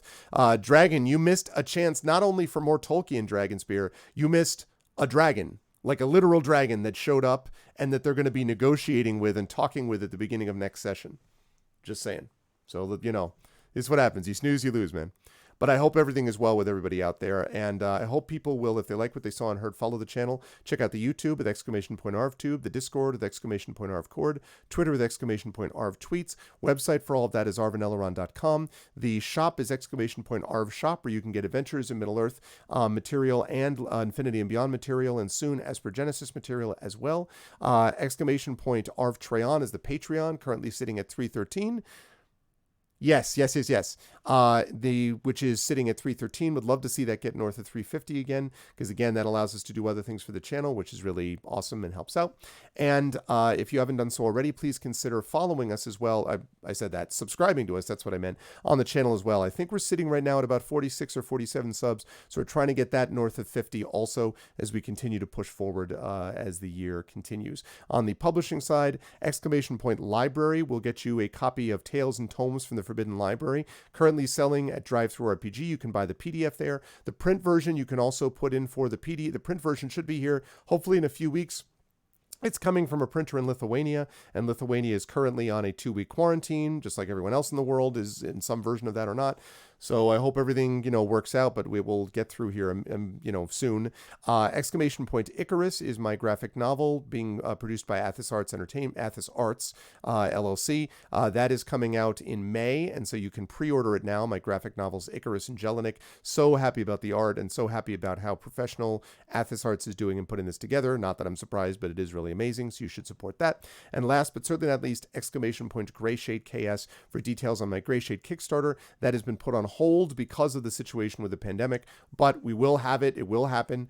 So fear not. This time will happen even if it gets pushed down the line. So be on the lookout for more details about that soon. As far as that question, no, Coven. I get paid the same amount either way, which is nice. I feel bad for my students, and I don't particularly like teaching online because it isn't what I did. I wasn't what I was about. I wanted to teach face to face. I do enough of my life online, like doing this, but I am thankful that because of my experience in live streaming, I was in a place where I could actually handle Zoom and manage multiple monitors and do all that stuff. Like that all is obviously easy for me. Zoom worked beautifully, I have to say. Yes, it worked really well. Not only could everyone see and hear each other, there was like one student who had trouble getting in, but they worked it out with technical support and they'll be fine for Thursday. But beyond that, it recorded beautifully, so we were able to hear everything, so it was great. No, I taught from home yesterday. I had one class that I did yesterday with my creative writing kids. I was able to share film clips and everything, and that was fine. Then I administered a couple of midterms, so I didn't have to be around for that. For Thursday, though, it's going to be 3 classes, so I'm doing got a lot of grading that I'm doing, and I've got a lot of, work that I'm doing elsewhere in the class structure. So, and the kids are home from school too. So we're all working out together the best that we can. So yeah, I was surprised, Genli, but I was surprised that it was so smooth. So knock on wood, I'm really glad I got the Verizon Fios internet because it means I have really good internet. Thank goodness. And I'm really glad that I had done enough work on Zoom that I knew how to figure the rest of this stuff out. So thank goodness. So, but I got to get on out of here, folks, because I have got to get ready to play some Witcher 3 Wild Hunt in about a little over 20 minutes, which will be over at GOG. If you like what you saw and heard, do all those things that I mentioned, and make sure that you socially distance, wash your hands, stay at home, listen to your local and state officials or your regional officials, follow health advice, don't listen to morons, even at the top levels of government, for example, in America, who are lying to you about everything. Instead, listen to the people who are smart, the doctors, the scientists, the people who are on your local level. Please support them and listen to them. And most of all, hang in there. We will get through this in the end. Remember, tomorrow night, I'll be over at GOG at 4 p.m. Tomorrow evening, we will have the return of Dragon of Icespire Peak, and there will be some discussion, of course, about the now departed player of Kilobyte. They have some plans for what they're going to do about that, so I'm very excited to join Shadowed Mage, to watch Shadowed Mage as DM for Echo Alpha X5, Hoodie, and Rock God as they continue to play. So I'm looking forward to seeing how all that goes as well. Yeah, I know. You can't argue with that, right? It's just crazy. Oh, nice. Well, I hope so, Dragon, because that's going to be the next thing. So, some of us are a bit under the weather. Okay, so we'll see. Hopefully, if people are okay, but obviously health is going to be the most important. Otherwise, you'll definitely see me on Thursday evening as well for Masters of the Dungeon with Little Red Dot, and then on into Friday with we've got Esper Genesis stuff and a whole bunch of that stuff happening as well. But that's going to do it for me. Thanks, as always, to my amazing mods, our Rudinell, Coven Guy, Dragonspear, Hillness, and Terry Tunes. I'll talk more about my players in a minute. Thank you to my wonderful subs, Rudinell, Coven Guy, Dragonspear, Hillness, Terry Tunes, Echo Alpha, Nonstop, Dr. Laser Falcon, and Redlear. Thank you all so much for subscribing. Again, I really appreciate it. Thank you to my wonderful, and to the Patreon supporters as well. Thank you to my wonderful viewers, 0x, Alfred Judicus, Amal, Axiomatic, Big Boss, Commander Root, Electrical Longboard, Encounter Roleplay, Genly AI, Gigafrost, Gorgar, Lurks, Mogimus, Mubot, I guess, Marinda, Mrs. Dunsel, U. Christensen, V&K, and Virgo Praz. Also, I noticed Amal in there, so I wanted to thank her for being a Patreon supporter. And thanks especially to all of my players today, to Trendane, to Will Jones, to Amal Almatar, and to Terry Tunes. Wonderful work from everybody. It was really a lot of fun. I hope everyone enjoyed it. And I will see you folks over on GOG in about 20 minutes. Until then, everyone, especially these days, be good to each other. Have a good one for now.